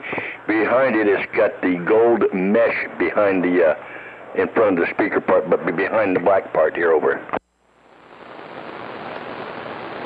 That might be the secret, is the gold mesh. It's like secret stuff. If you ever have to replace that, you're going to have to find and get the original gold mesh. Oh, absolutely. Well, I don't plan to have to replace it. No, I don't think you will. It's always ICE does a good job on the airwaves. General radio. Let me see if I've got any information. Do we have schematics? What do we have? I got the tube complements. 6BZ7, 6CW4, 6U8A, 6BA6, the mic preamp, the 12AX7. And there's a tube you can play with a little bit. Get some different 12AX7s in there and see if that beefs up the audio or gives it a certain tone. But what you've got is fine. The ECLL800, what's the modular output tube, and the ones that General Radio Telephone started adding in their later models that really help things out. 6AL11, 6CW4, and a 6GE5. All 9 tubes, no waiting. Yeah, as long as they're warm. They like getting warm. Yes, they do. And I don't know if it gets warm enough. Some of the radios get warm enough if you wrap up some of those recipes that we get on the old Tube Radio Network, wrap them up in some nice heavy-duty double-line foil and put them up on the top of the radio for the 2 or 3 hours of OTR. It might just cook along and you have a nice meal ready to go at the end of the show. Thank you, Chris, for bringing by radio number 6, the the General Radio Telephone Super MC11A. Over. Okay, and I was going to tell you, it is definitely warm. I put my hand on top of it, and it's definitely hot. And, I get down there, you can actually smell this puppy when it's warm. That is, for those who have never driven a tube radio, that is another part of the fun, is the aroma. Or the way you enjoy Christmas when you put up the living Christmas tree in the living room is the way you enjoy the old Tube Radio Network when you flip the on switch and fire up the tube radio, and it starts burning a little bit of the dust off the tubes, and the wiring, the transformer gets a little bit hot. Like that new car smell or that old car smell, it is the tube radio smell, and it is a good thing. Thanks for bringing it by. You betcha, Dennis. Thank you. And you are listening to the old Tube Radio Network. Let me see if the jingle singers, at least we've got enough jingle singers, I think, to do what they do best here on the old Tube Radio Network who are standing by. You're listening in the latest style. 27.085 megahertz. Channel 11, Old Tube Radio. In wonderful Fresno, California. And we were listening for radio, what number are we on? Radio 7.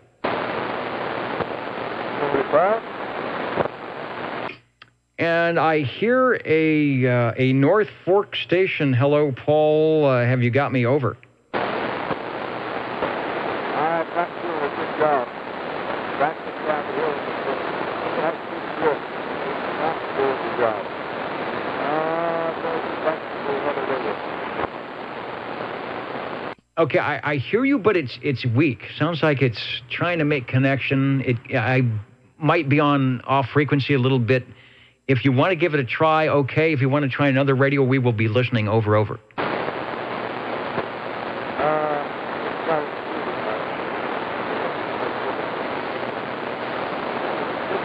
probably just got a big battery in the brake.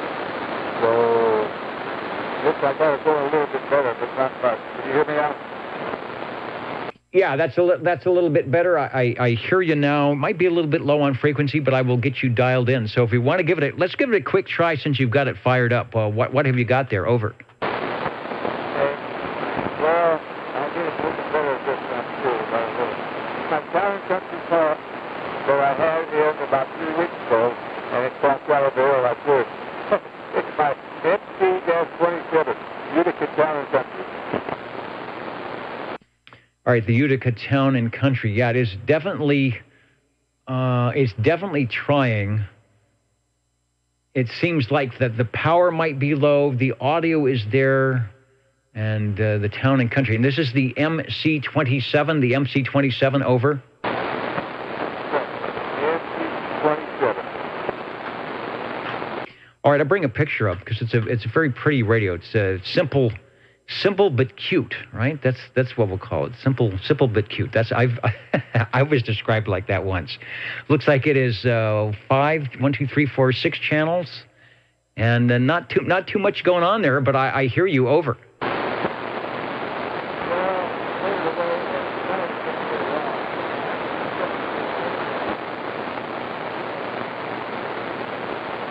All right, you faded away on me on that. That one, it faded away, but we did get the transmission. So give it another try. Other than that, we'll log you in as Radio 7, over.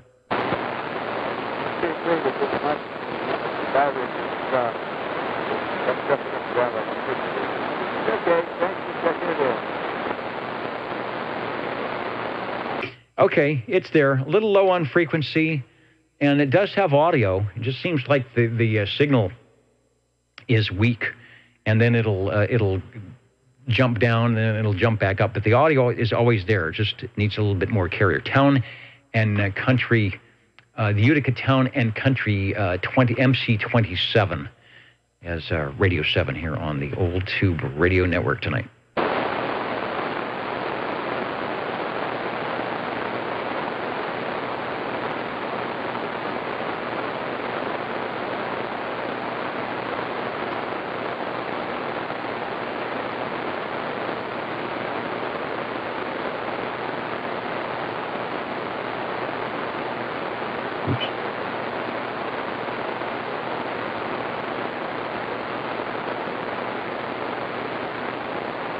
And while I have a chance, let me go into the archives from about 6 years ago. 6 years ago, almost to the day. Let me see if I can bring up one of our tube radio check-ins here on the Old Tube Radio Network. Control, go ahead. Well, the mission is to get these old tubers working again and get them checked in. So here I am. Checking in the Executive, the Robin T240D, the newest addition to my collection, and bringing it by the Old Tube Radio Network tonight. How good is your yellow? Did it survive okay? My yellow is very nice, actually. There's a few spots here and there. There's a little bit of rust on the back chassis in a couple of places, but nothing too bad. Sure looks a lot better than my last Robin did. This was acquired from a collection that had not been used for a long time, so when it showed up Thursday, it looked like it had not been used for a long time. Needed lots of cleaning, a few tubes replaced, and just some love to get her back on the air. With the radio, I'm using the factory handheld crystal microphone, which is a change for me to be able to get a factory microphone with one of these vintage Bone Acres. So very happy about that. Nice little microphone.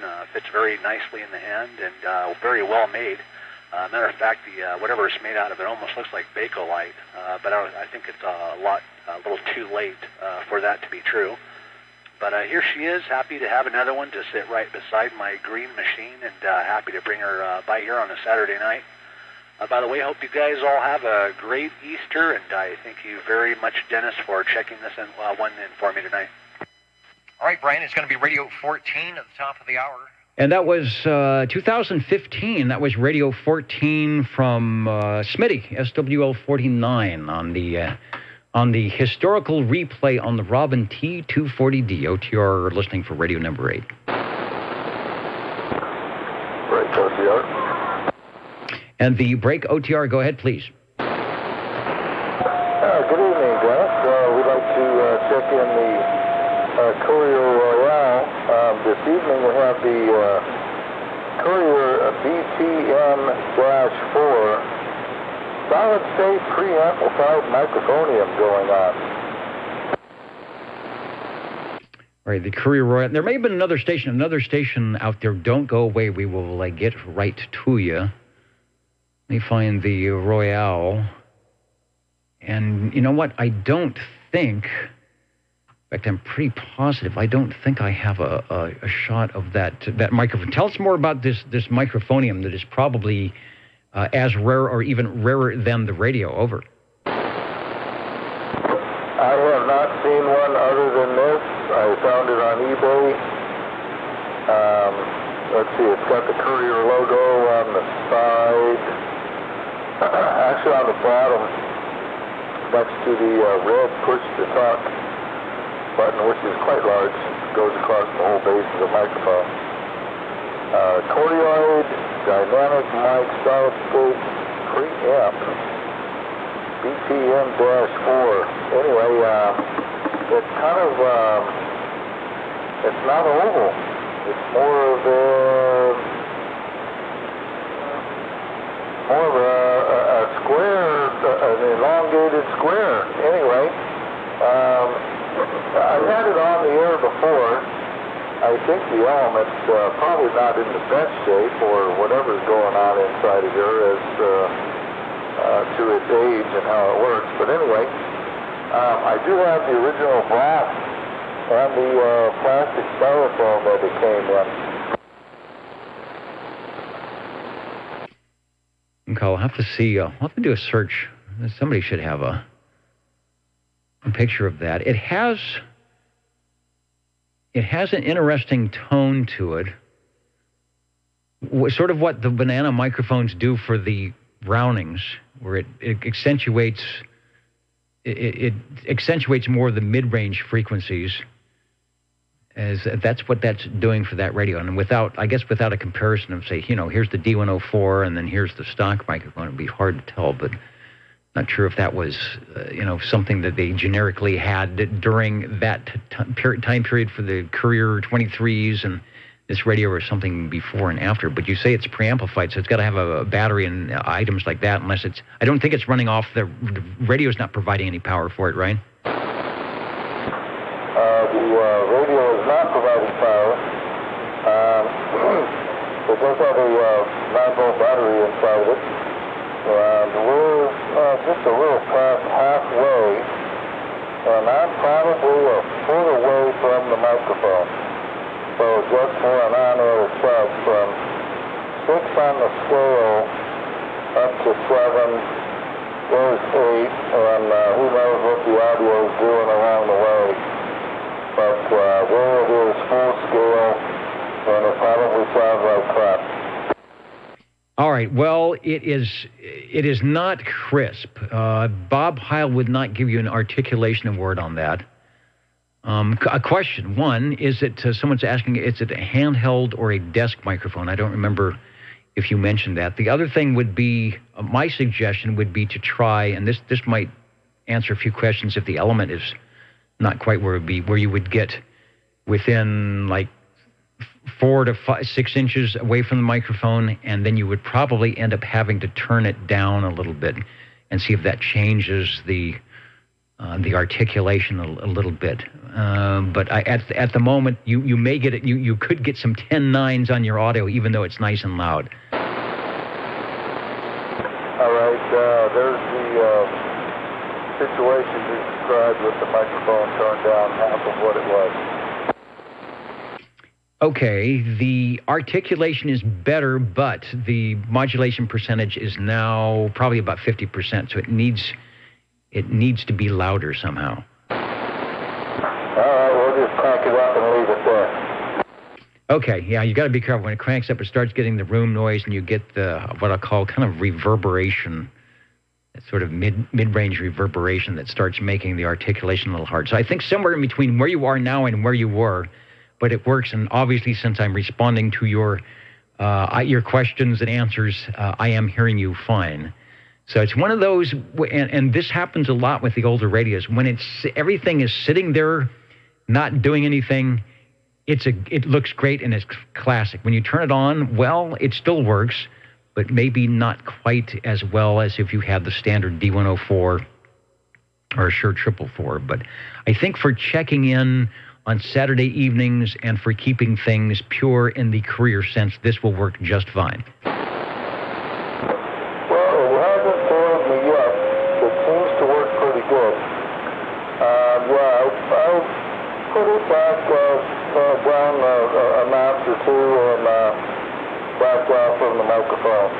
Anyway, the modulation right on the radio is still blinking a nice glowing red at peak, and it seems like the meter's moving a little bit forward too. So anyway, thanks, Dennis, and we like having this stuff around so we can play with it.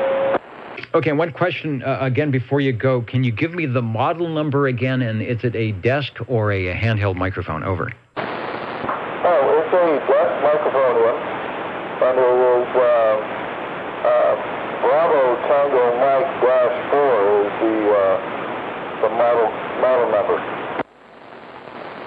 And it does say a Courier somewhere on it? Oh, absolutely. It's on the, I'll take a photograph and post it to the web. Okay, good deal. Radio 8 Courier Royale with the classic, albeit anonymous but great Courier microphone, the Bravo Tango Mike -4. Live on the air, and it's maybe that's the only one in existence. Sounding good, and thank you for bringing it by. Over. Oh, just realized, and it's like something poking in the eye when you're looking at it. Across the microphone itself, it's a pretty heavy piece of, I don't want to say it's pot metal. It's probably not real metal, but anyway, the name Courier is right in the face of the microphone. Indeed. You know what? I think I may have found. I'm trying to see if I can get a good shot of it here. It's an interesting looking microphone. Let me do this, and then how do I do that? I do this. He says while he's on the air, and I go over here, and we'll see if we can swap the radio with the microphone. Yes. All right. Let me bring it onto the full screen. There it is. It's sort of, okay, so the head is actually rectangular, and this one is showing what looks like a big red push-to-talk bar, and I don't know, I guess that's the rotary dial for your audio or a meter or something. That would be your potentiometer for increase in modulation. Okay, got it. And then up near the neck of the microphone, there's something else on the right side, but I can't tell from the picture what that is. That is to tighten the tension on the microphone head.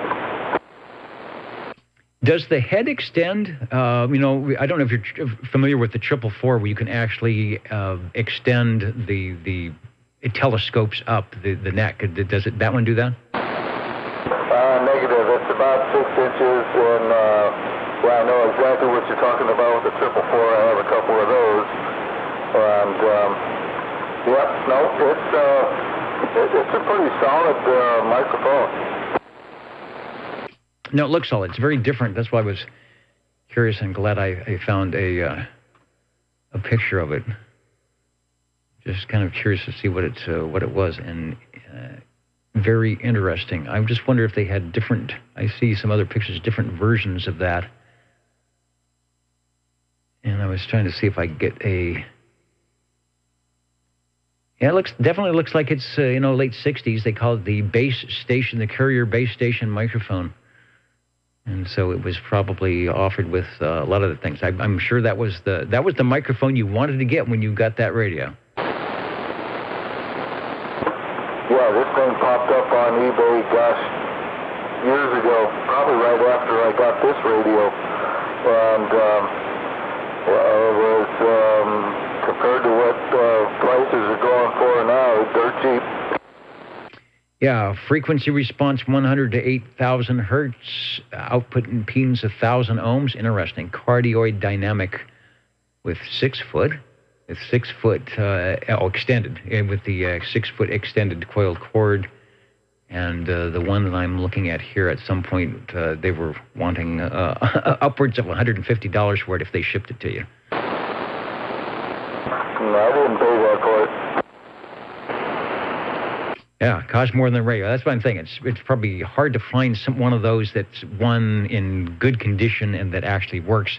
And yours appears to be both. Thanks for bringing it by. Always nice when we have classic radio with classic microphonium as well. Thanks, guys. Break OTR. You know, we were saving a space at the table for you, and I'm glad we did. Break OTR, go ahead. Yes, SWL7 checking in. All right, and we've got you checked in, SWL7. Glad you could pop by. Yeah, had some company over, so I just got to the radio, and I'm going to drop back out. So just waving a hand, saying hello, and thanks for taking the check-in. All right, thanks for stopping by. Who is the other breaking station? Over. 131, Mr. Rude. And 131, Mr. Rude, we will get you checked in. I have lost your page here. There it is. Is this hiding behind the other page? All right, John, you are checked in. Over. Thank you. And who was the other station being very patient? I am listening for you now. Give it a try. The other station trying to say hello. That station right there. I hear no audio. Try it again. This is the old Tube Radio Network listening. 25, 60. All right, listening. Radios. 25. Hello, Jerry. Jump into the air chair. You're radio number 9 at 9:57. And Joe, you will be radio 10, pretty much at the top of the hour. We'll be right with you. Hello, Jerry. Over. Hopefully this thing doesn't blow up. Anyway, 25 checking in on the sonar Model E as in Edward. And again, 8-channel transmit, crystal controlled, and pretty much similar to the Model G, except it has the speaker instead of the signal strength meter in the front of it. So anyway, back to you. Oh, by the way, talking on the same stock sonar microphone. Anyway, back to you, Dennis. Thank you. Yeah, it's a nice thing. I think the microphoniums are swappable, obviously, and compatible between the sonars. Still very good audio for radio number 9. This is a great picture from Cliff's collection showing the sonar signal strength meter. You don't have the optional signal strength meter with it, do you? 20.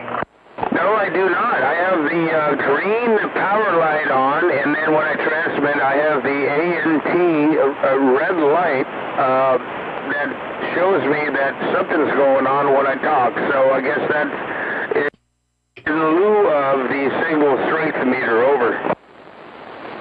Yes, that will still keep you in the know. The Sonar Model E, Radio 20, or SWL 20, will be Radio 11 here in a bit, so don't go away. Right now we're chatting with Jerry on radio number 9. It's the Sonar Model E. It says it right there. We've got a great picture, courtesy of KNA 5332, whoever you might be. And there is the antenna light, or the anth light, and the power light showing its thing. I love the little knobs with the little crosses and X's in there and sort of scooped out and all scalloped and sculptured. They just don't make radios like that. The screen. This is classic. This reminds me of I've said it before, Jerry, like a dashboard of an old car with whatever you can put on there. All those little knobs for you to bump your head on, but it's okay on a radio. Sonar Model E sounding in. And before you go, do you remember? I'm trying to think if this is from one of the collections of some operators that are no longer with us. But do you remember where you got this radio? Yes, I did. I actually got it I believe it off of eBay. But, it is kind of a sad story. I did not get any radios from the estate of 8. That just wasn't in the cards. It was kind of a sad thing, but they all went to a radio shop and they were sold off. Okay, I thought that was the case, but I wasn't sure. And then I know that some of the Meadow Lakes radios, I don't know if they made it down here or not. But anyway, it is a good item. We are glad that you are keeping it in your collection to share with us and the SWLs, the tube radio operators, and it's looking and sounding good for our 9th radio tonight. Thanks for bringing it by. All right, Dennis, thank you, and we'll be listening. Thank you. The old Tube Radio Network. All right, let's head over to Radio 10 at 10:02. You know what? I need to do this. I need to do a top of the hour with the Jingle Singers. So, Joe, jump up in the air chair as we listen to the Jingle Singers do what they do best. Let's do some spelling. OTR. 27.085 megahertz. Channel 11, Old Tube Radio. Old Tube Radio. Yeah, that is the best radio, Old Tube Radio. All right, I think I am ready. Hello, 60. Thank you, Dennis. I'm going to check in my 11.2 Robin T123 base mobile. This radio here has excellent features in the front. As I heard the fellas talking about theirs, I said, well, I better check to see if the things that I have on here work. And I pushed my external speaker and the light came on, which is amber. And I pushed my PA button and the white light came on. So the modulation light works. The selector is definitely set on 11. And the TX light in RX comes on. It's great. It has a volume, has a squelch. And I think I pushed in the squelch. You sounded a little... I just changed the tone of your voice.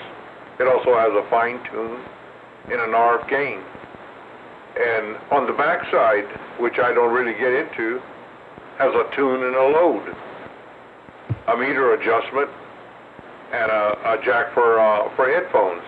So all around, besides being modified, just above the text light and your external speaker light are some micro switches.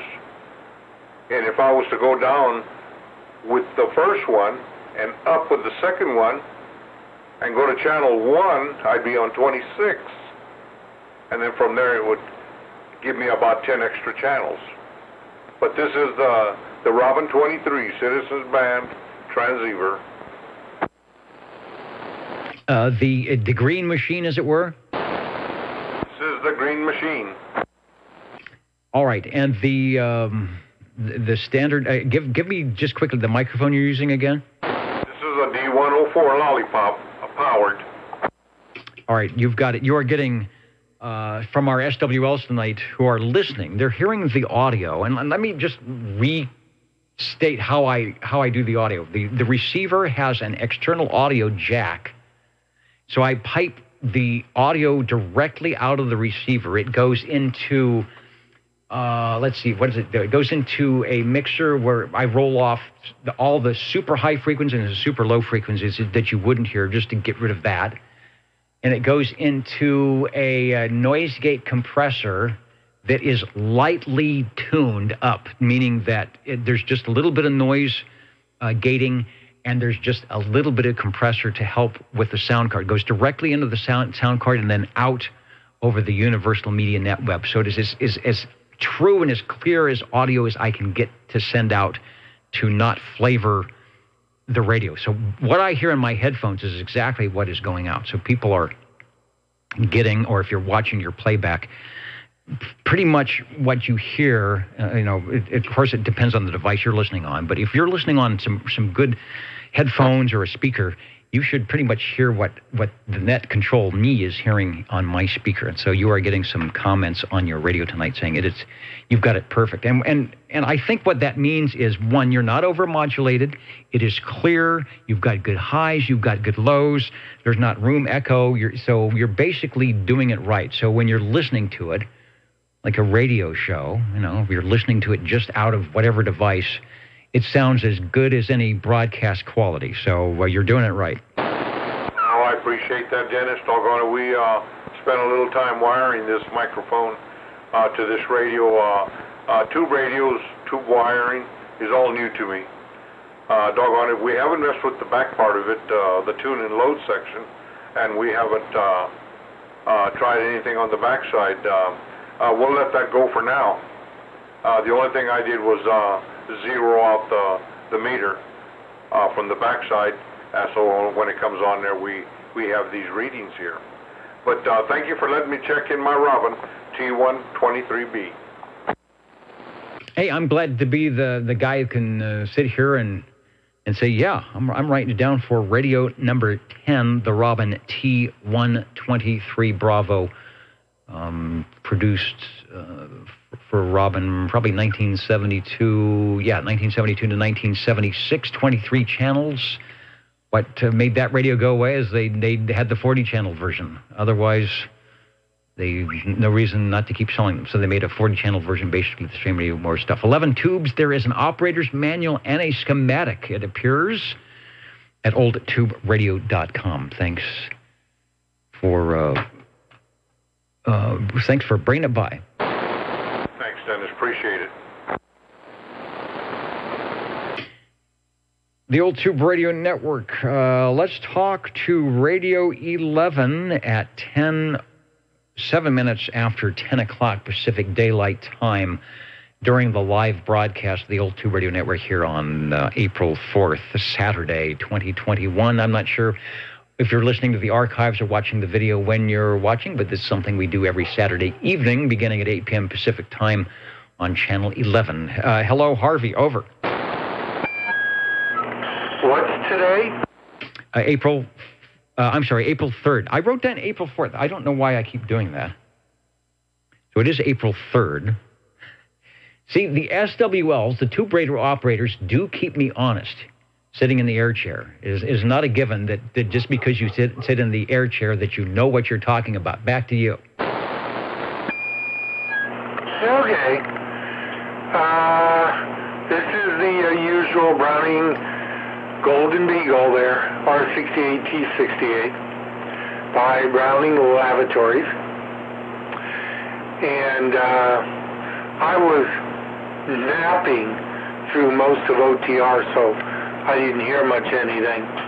But I did want to mention that I acquired some R68, T68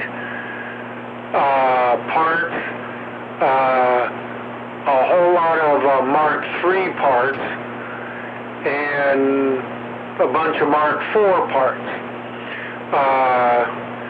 Power transformers, so if your power transformer goes out, and I think I have a couple of receiver ones, a couple of transmitter ones, and some interchange, even though they say T68, they go in the Mark III transmitter.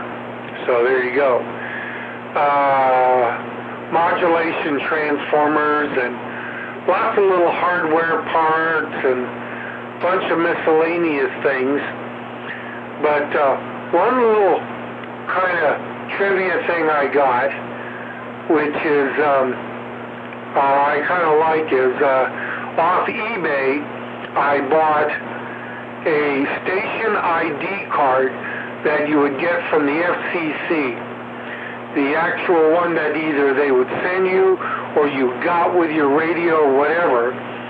But I bought it because on the bottom was printed Browning Laboratories, and I forget the address, et cetera, in New Hampshire. So I thought that was neat, and it was laminated. So I got that. Well, I just acquired 30 more of those tags. They are self-adhesive. Pull the backing off, and you would stick it on your radio, put your name, station ID, stuff like that on it. But I think I'm going to get them laminated so that on the older radios, you can stick it in the ID slot on the side of your transmitter.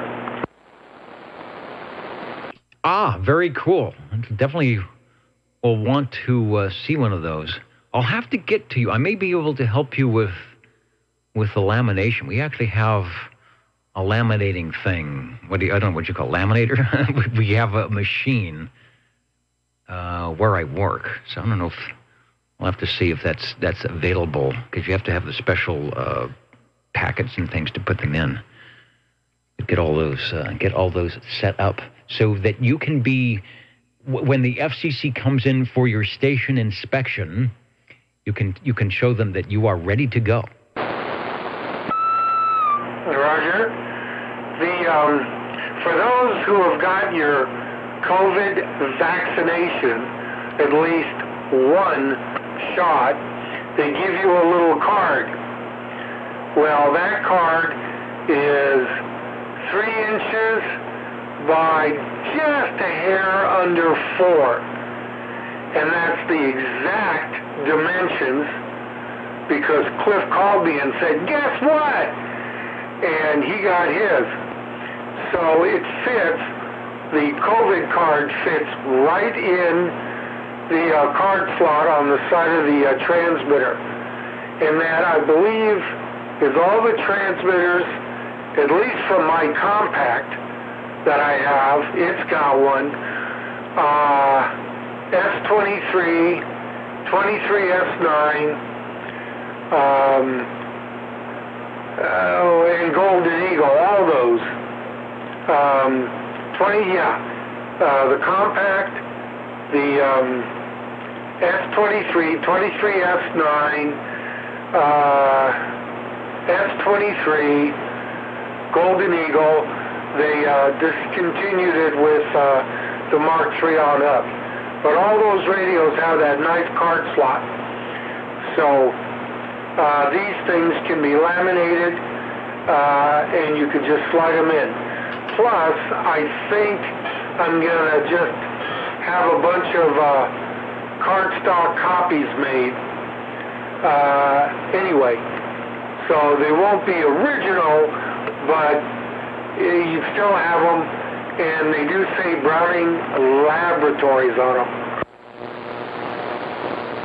Like possible a typo or something, but we know what they're talking about. All right, good deal. Those cards, the vaccination cards are sort of not the standard, like you could put them in your wallet size, like a credit card. They're bigger. I don't know why they did that, because now it's like if you wanted to carry it with you, it's sort of hard. You probably really do need to laminate it so that it doesn't mess up. And hello to X4000, who is beaconing in somewhere on the airwaves tonight.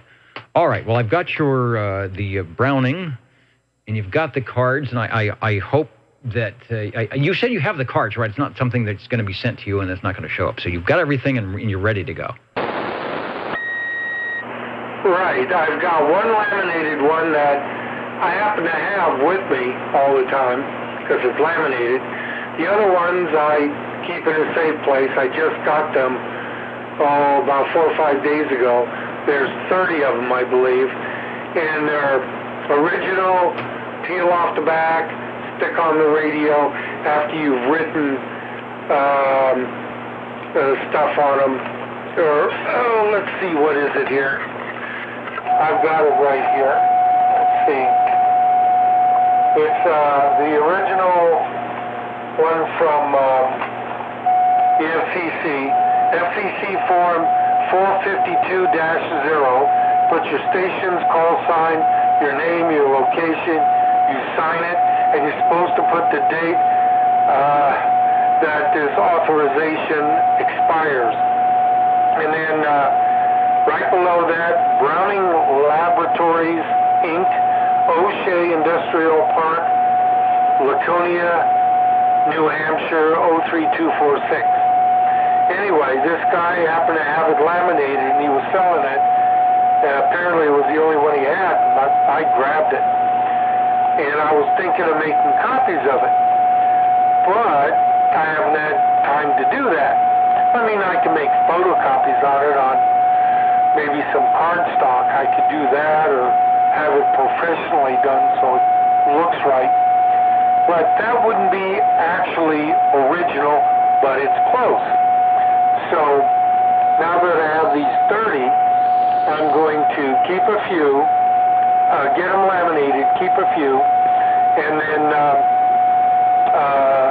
dole out the rest around here for people who have Brownings of the age that have the transmitters with the card slot, and you can put them in there. I mean, I'm going to have them laminated, so you can't really sign on it. I don't see why anybody really would want to sign on it, because once you do that, well, you could sign on it, then get it laminated, I don't know. But sticking it on the radio kind of lets it wear out, so I figure putting it in the lamination, it'll last for quite a while. So I'm going to do that. And I still have some of those Browning pins. In fact, I see the box set they're in up on the shelf. So I still have those. And I'll probably get rid of all of them except maybe one or two. Anyway, that was a little bit of the stuff that I got. Oh, another thing I got. On the Mark III, or Mark II, Mark III, you have the on-the-air light in that rectangular slot. It's red, let's say plastic, with black lettering. And it light goes on, you see on the air. In the Mark IV, you have that bigger window that says on the air, but it's black with red lettering, and then below it says AM, upper sideband or lower sideband, and AM, LSB, USB, etc. I picked up 10 of those, and I looked at it real hard, and I think you could either cut it or just slip it in to your Mark II or Mark III in place of the original one if you wanted it just to look backwards. All right, well, this will be something to look forward to for sure. And just a quick question before we sign out here tonight. I don't know if your proximity to the radio, if you were sort of in your exuberance to tell us about these items moving closer or away from the radio, because occasionally, and in this fact, for a lot of that transmission, you had an oscillation, and then it would go away, and then it would come back. So maybe as you bend to the left or the right, it does something. But your audio is, of course, sounding good on the Browning. But I'm just trying to picture in my mind what would cause that the oscillation. Well, me talking too long is one thing, and the other thing is I got the mic, I think, too close to the little helper thing, which is running off a power supply that it shouldn't. It's not quite enough to run it right. I'm going to try and change that in the next week or two. Now, this past transmission, this one right now, any oscillation? We have negative oscillation over. Okay, because I moved back. I had the mic on the bench and leaning back within about an inch or two of the little thingy. So I have to keep the mic away from the little thingy. Anyway, I picked up a lot of other things too. As I said, I think a bunch of modulation transformers, all kinds of internal Mark III, Mark IV parts that may become hard to find. I mean, you could probably order a few, but depending on what it is, if something goes out, someone wants to call me first before they do eBay or something, I might have it. And as far as I know, the place I got them from was in Massachusetts from a real nice gentleman that bought the last remaining giant lot of Philip Nichols' son when he liquidated everything. This gentleman bought it. Then another gentleman bought a bunch from him, and he's selling those on eBay. So my guy is basically on Facebook, and he's in, oh gosh, I can't think where he's at.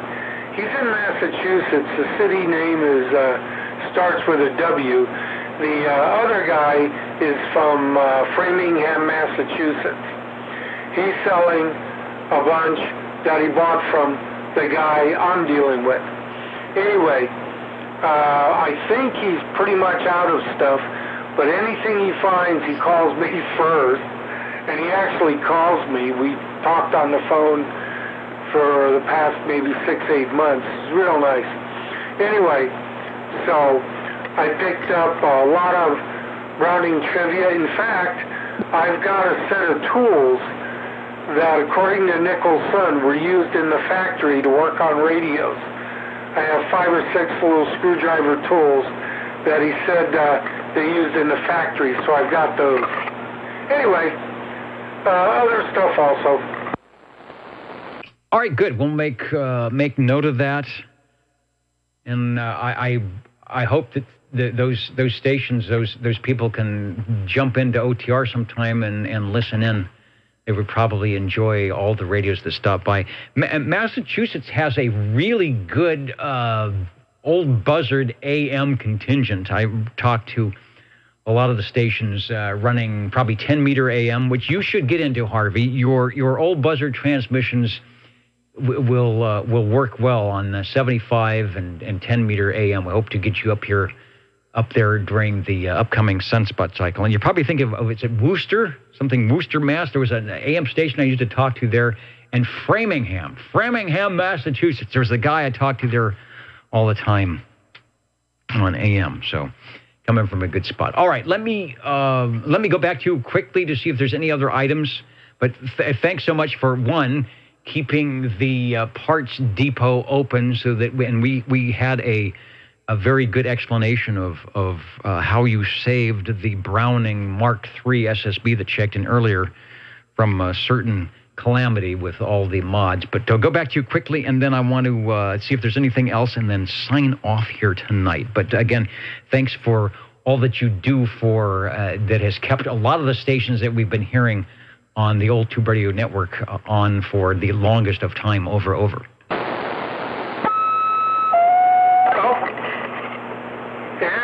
I heard the oscillation. Yeah, I got it too close. There we go. He's in Wellesley, Massachusetts. Wellesley, Massachusetts. Anyway, that was an interesting situation on that Mark III. I think, as he explained, it was a little more than just the radio. And once that was determined, everything was fine. Okay, I'll let you go. All right, very good. Let me, at 24 after the hour, see if there are any other stations that need a check-in, would like to check in, have a comment before we say good night to our radio operators, our SWLs, and our viewers and listeners here on the Old Tube Radio Network. Break OTR. And that break, OTR, this is OTR. Go ahead, please. All right, I was hoping I could sneak in one more old bastard radio. The Shortwave 1011V, the Comanche. Yeah, let's do that. In fact, I was looking at some pictures of the Comanche this week that some people had up and realized that a radio that checked in probably, we got a check-in of some Siltronics week after week, once a week. We haven't heard many of them at all lately. So let me see if I can get if we got a shot of a 1011D Comanche. I can't believe that we don't. There is one that looks like it's got the addition of the digital readout. Not a great shot, but if people are not familiar with this radio, I want them to see it because it takes a little bit to drive this one, whether on sideband or on AM, and it's good to have it on the list for radio number 12. Go ahead. Well, if you can hear it reasonably well on AM, I seem to be doing something right. Anyway, thanks, Dennis. We wanted to just sneak one more old tube radio in the network. All right, and the 1011D had various models. They even had a Swan version. This is the Comanche. They actually gave it a name. It did 10 meters and 11 meters, and it was the rival back in the day for the Yaesu 101 series, especially as sideband opened up on channel 16 and during the 23 channels when stations started to go above channel 23. Let's see, power. The power cord black or 120 hot lead goes and solders to the jack on 3-pin notes. The Siltronics 1011C and D models had 2 band positions, down 5 on the 1011 and 1011B compared to the earlier rigs. The 1011C and 1011D pictures clearly showed the removal of the left side of the tune. Okay, I'm not going to get into all of that. Oh, my gosh. But if you go to oldtuberadio.com and look at the Siltronics D Comanche, there's all sorts of information on some technical items between the C and the D for everybody. So thanks for radio number 12. Over. Thank you, Dennis. Appreciate what you're doing. About 13 from the Radio Lounge. Yeah, I'm getting this one typed in. And just a note, it is difficult to finesse the 1011, any 1011 on AM. There's carrier insertions and drive controls and things that are necessary. So that was sounding good. Eric did a good job of getting that on AM. They are great sounding sideband radios, especially if you're using something like a Shure 444 or a Microphonium. Speaking of Radio 13, we'll give it 10:28 on the time, and we'll go over to you, Mike, for a transmission. Over. All right. Well, it's kind of hard to follow some of these folks here. SW20 had that was a great story he was telling us, but from the radio ones, we have a Robin T123 for your listening pleasure. I knew it was one of the Robins, and I was kind of hoping that it would be the 123, because we did earlier have a 123B on the Panasonic chassis, and I was hoping that some of our viewers or new people watching would get a chance to see the radio that came up before that, and this is indeed it with the Magic Eye. Back to you for transmission. It sounds great. Okay, thank you. I'm going to try and keep it short tonight, but I will tell you, I bought an interesting toy here. I got an infrared heat gun, or infrared thermometer that, you can check whatever, your walls, your attic, or anything, your cat. I've done that before. Just see how hot they are. But this is interesting because just a few minutes ago I thought, I ought to take this thing and see what's going on with this Robin here.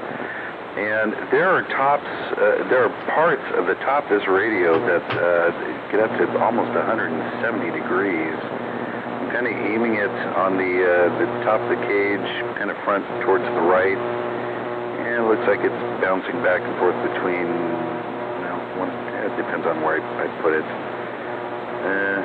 Nothing short of 114 degrees, and something I was just aiming at a while ago, it seemed like it was 170, so if your easy bake oven light bulb has burned out, you got a plan B here. You can use this guy.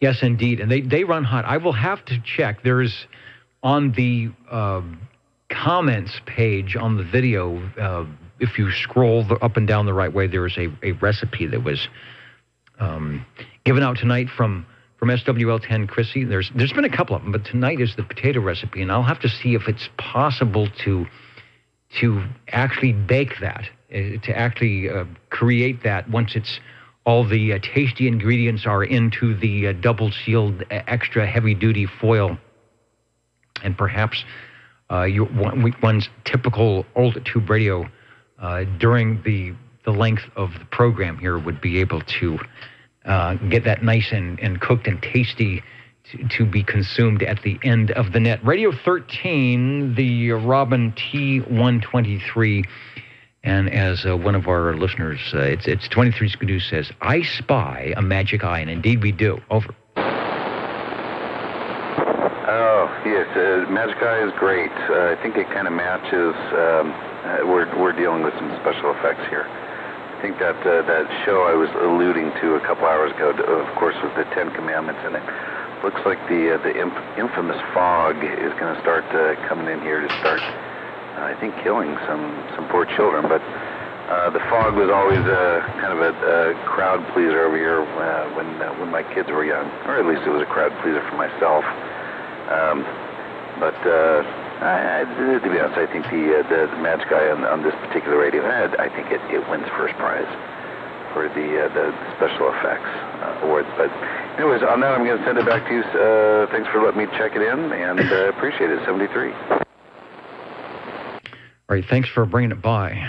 The fog and the special effects. That's what I need on the video. Is more special effects. Let's me in more special effects. I want to say hello to Mr. Cobra, SWL13. If I can get it to fire up there. SWL13, Mike, we've got you checked in. And we will head over to the Jingle Singers, who will jingle us out of here tonight on the Old Tube Radio Network. Thanks, everybody, for listening. You're tuned to OTR. Channel 11. right here in Fresno, California. Stay with us Old Tube Radio. and be modern. Counting and amounting and listening. Good night to those who are checking out, whether it's on the air, on the audio side, on the video side. Good night to Popcorn 13 and others. We'll be right back to sign off here and find out how many radios and who was the most heard manufacturer tonight.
All right, any other items of interest before we close the net tonight?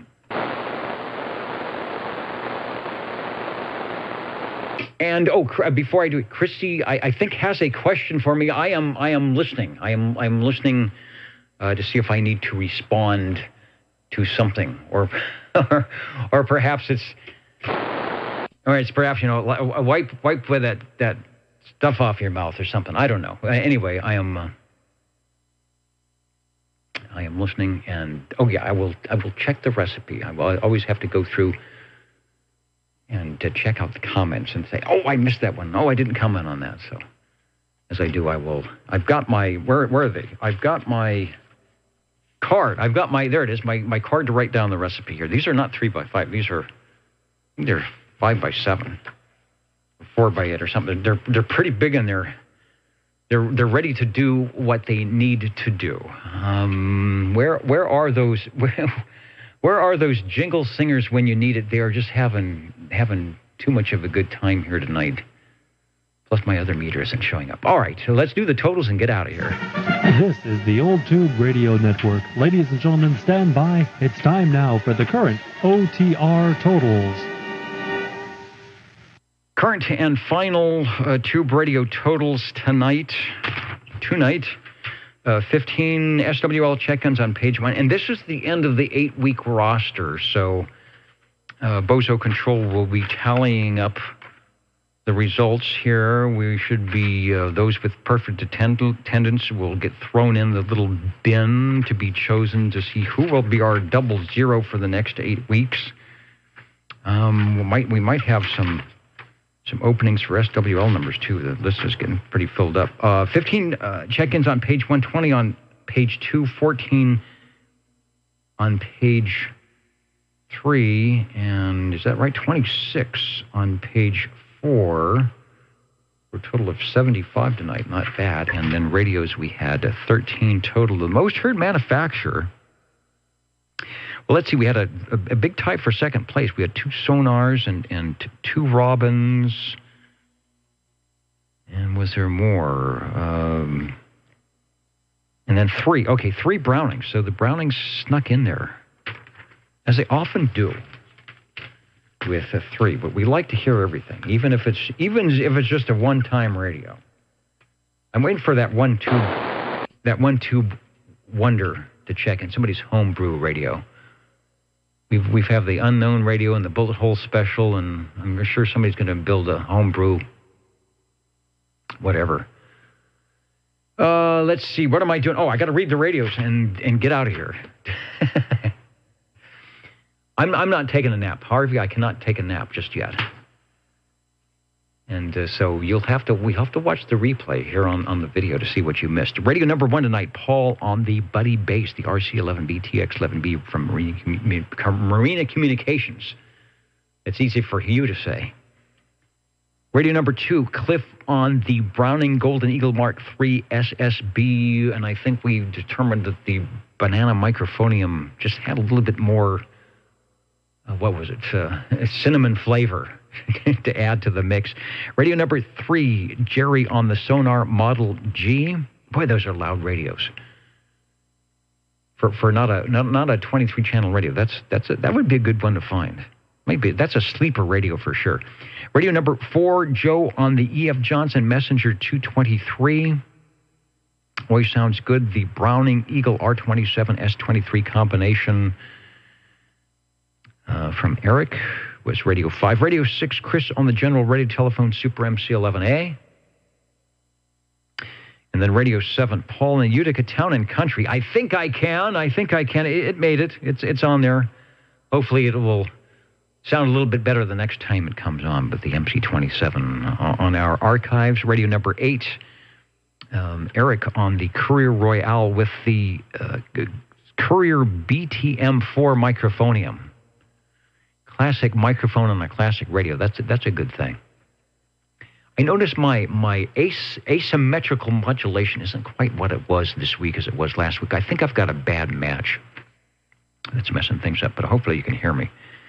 You all can hear me okay. Radio number 8, the Courier Royale. Radio number 9, Jerry on the Sonar Model E. The one of the versions prior to the Model G, still sounding good. Joe, Hustler was on the Robin T123B tonight. We got one of those Robins in there. We got one of the two. Radio 11 Harvey on the Browning Browning Lavatories Golden Beagle R68 T68. And then Eric tonight. Eric was working the room. The Siltronics 1011G. Good to have a Siltronics Comanche in there doing AM. That was one reason we didn't get a lot of the Comanches checking. Then people found out how to do that magic, insert the carrier so that it sounds like AM and not like sideband, and then not get too much audio. And we started getting a lot of those.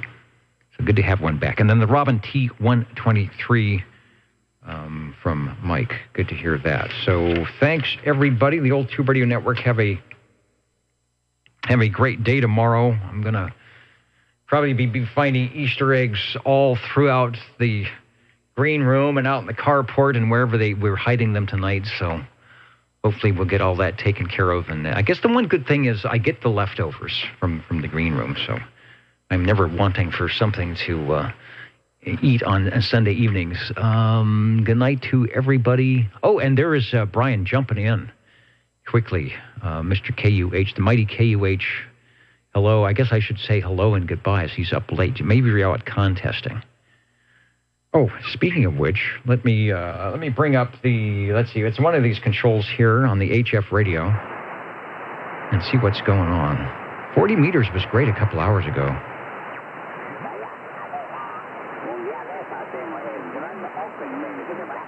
But it's not, the big stations have left the building. And even 75 sounds a little bit weak. We've got the Georgia QSO party next week. Well, even 75 is... They're brand new. All you got to do is ask for them. So there you go, 3905. The big kilowatt stations are up and running tonight. All right, good night, everybody. 73 from the Old Tube Radio Network. Thanks to SearchLawrence.com and Fodex for the Nixie Tubes, and we will catch you all later, right here. Thank you, Dennis. Great net. Enjoyed every minute of it. As did I.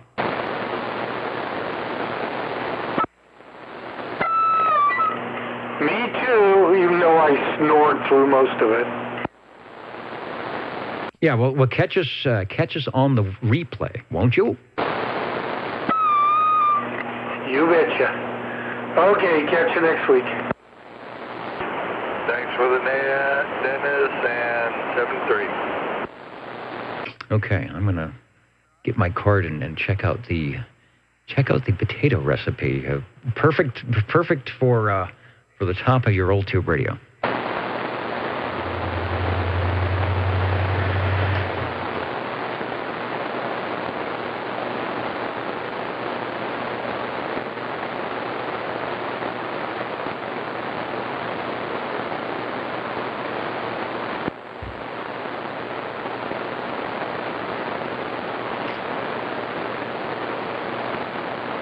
And, it looks like the EchoLink is still up, so I'm going to jump in and say hello to Mitch before I take that out of there. So, all right. Catch you all later. Good night.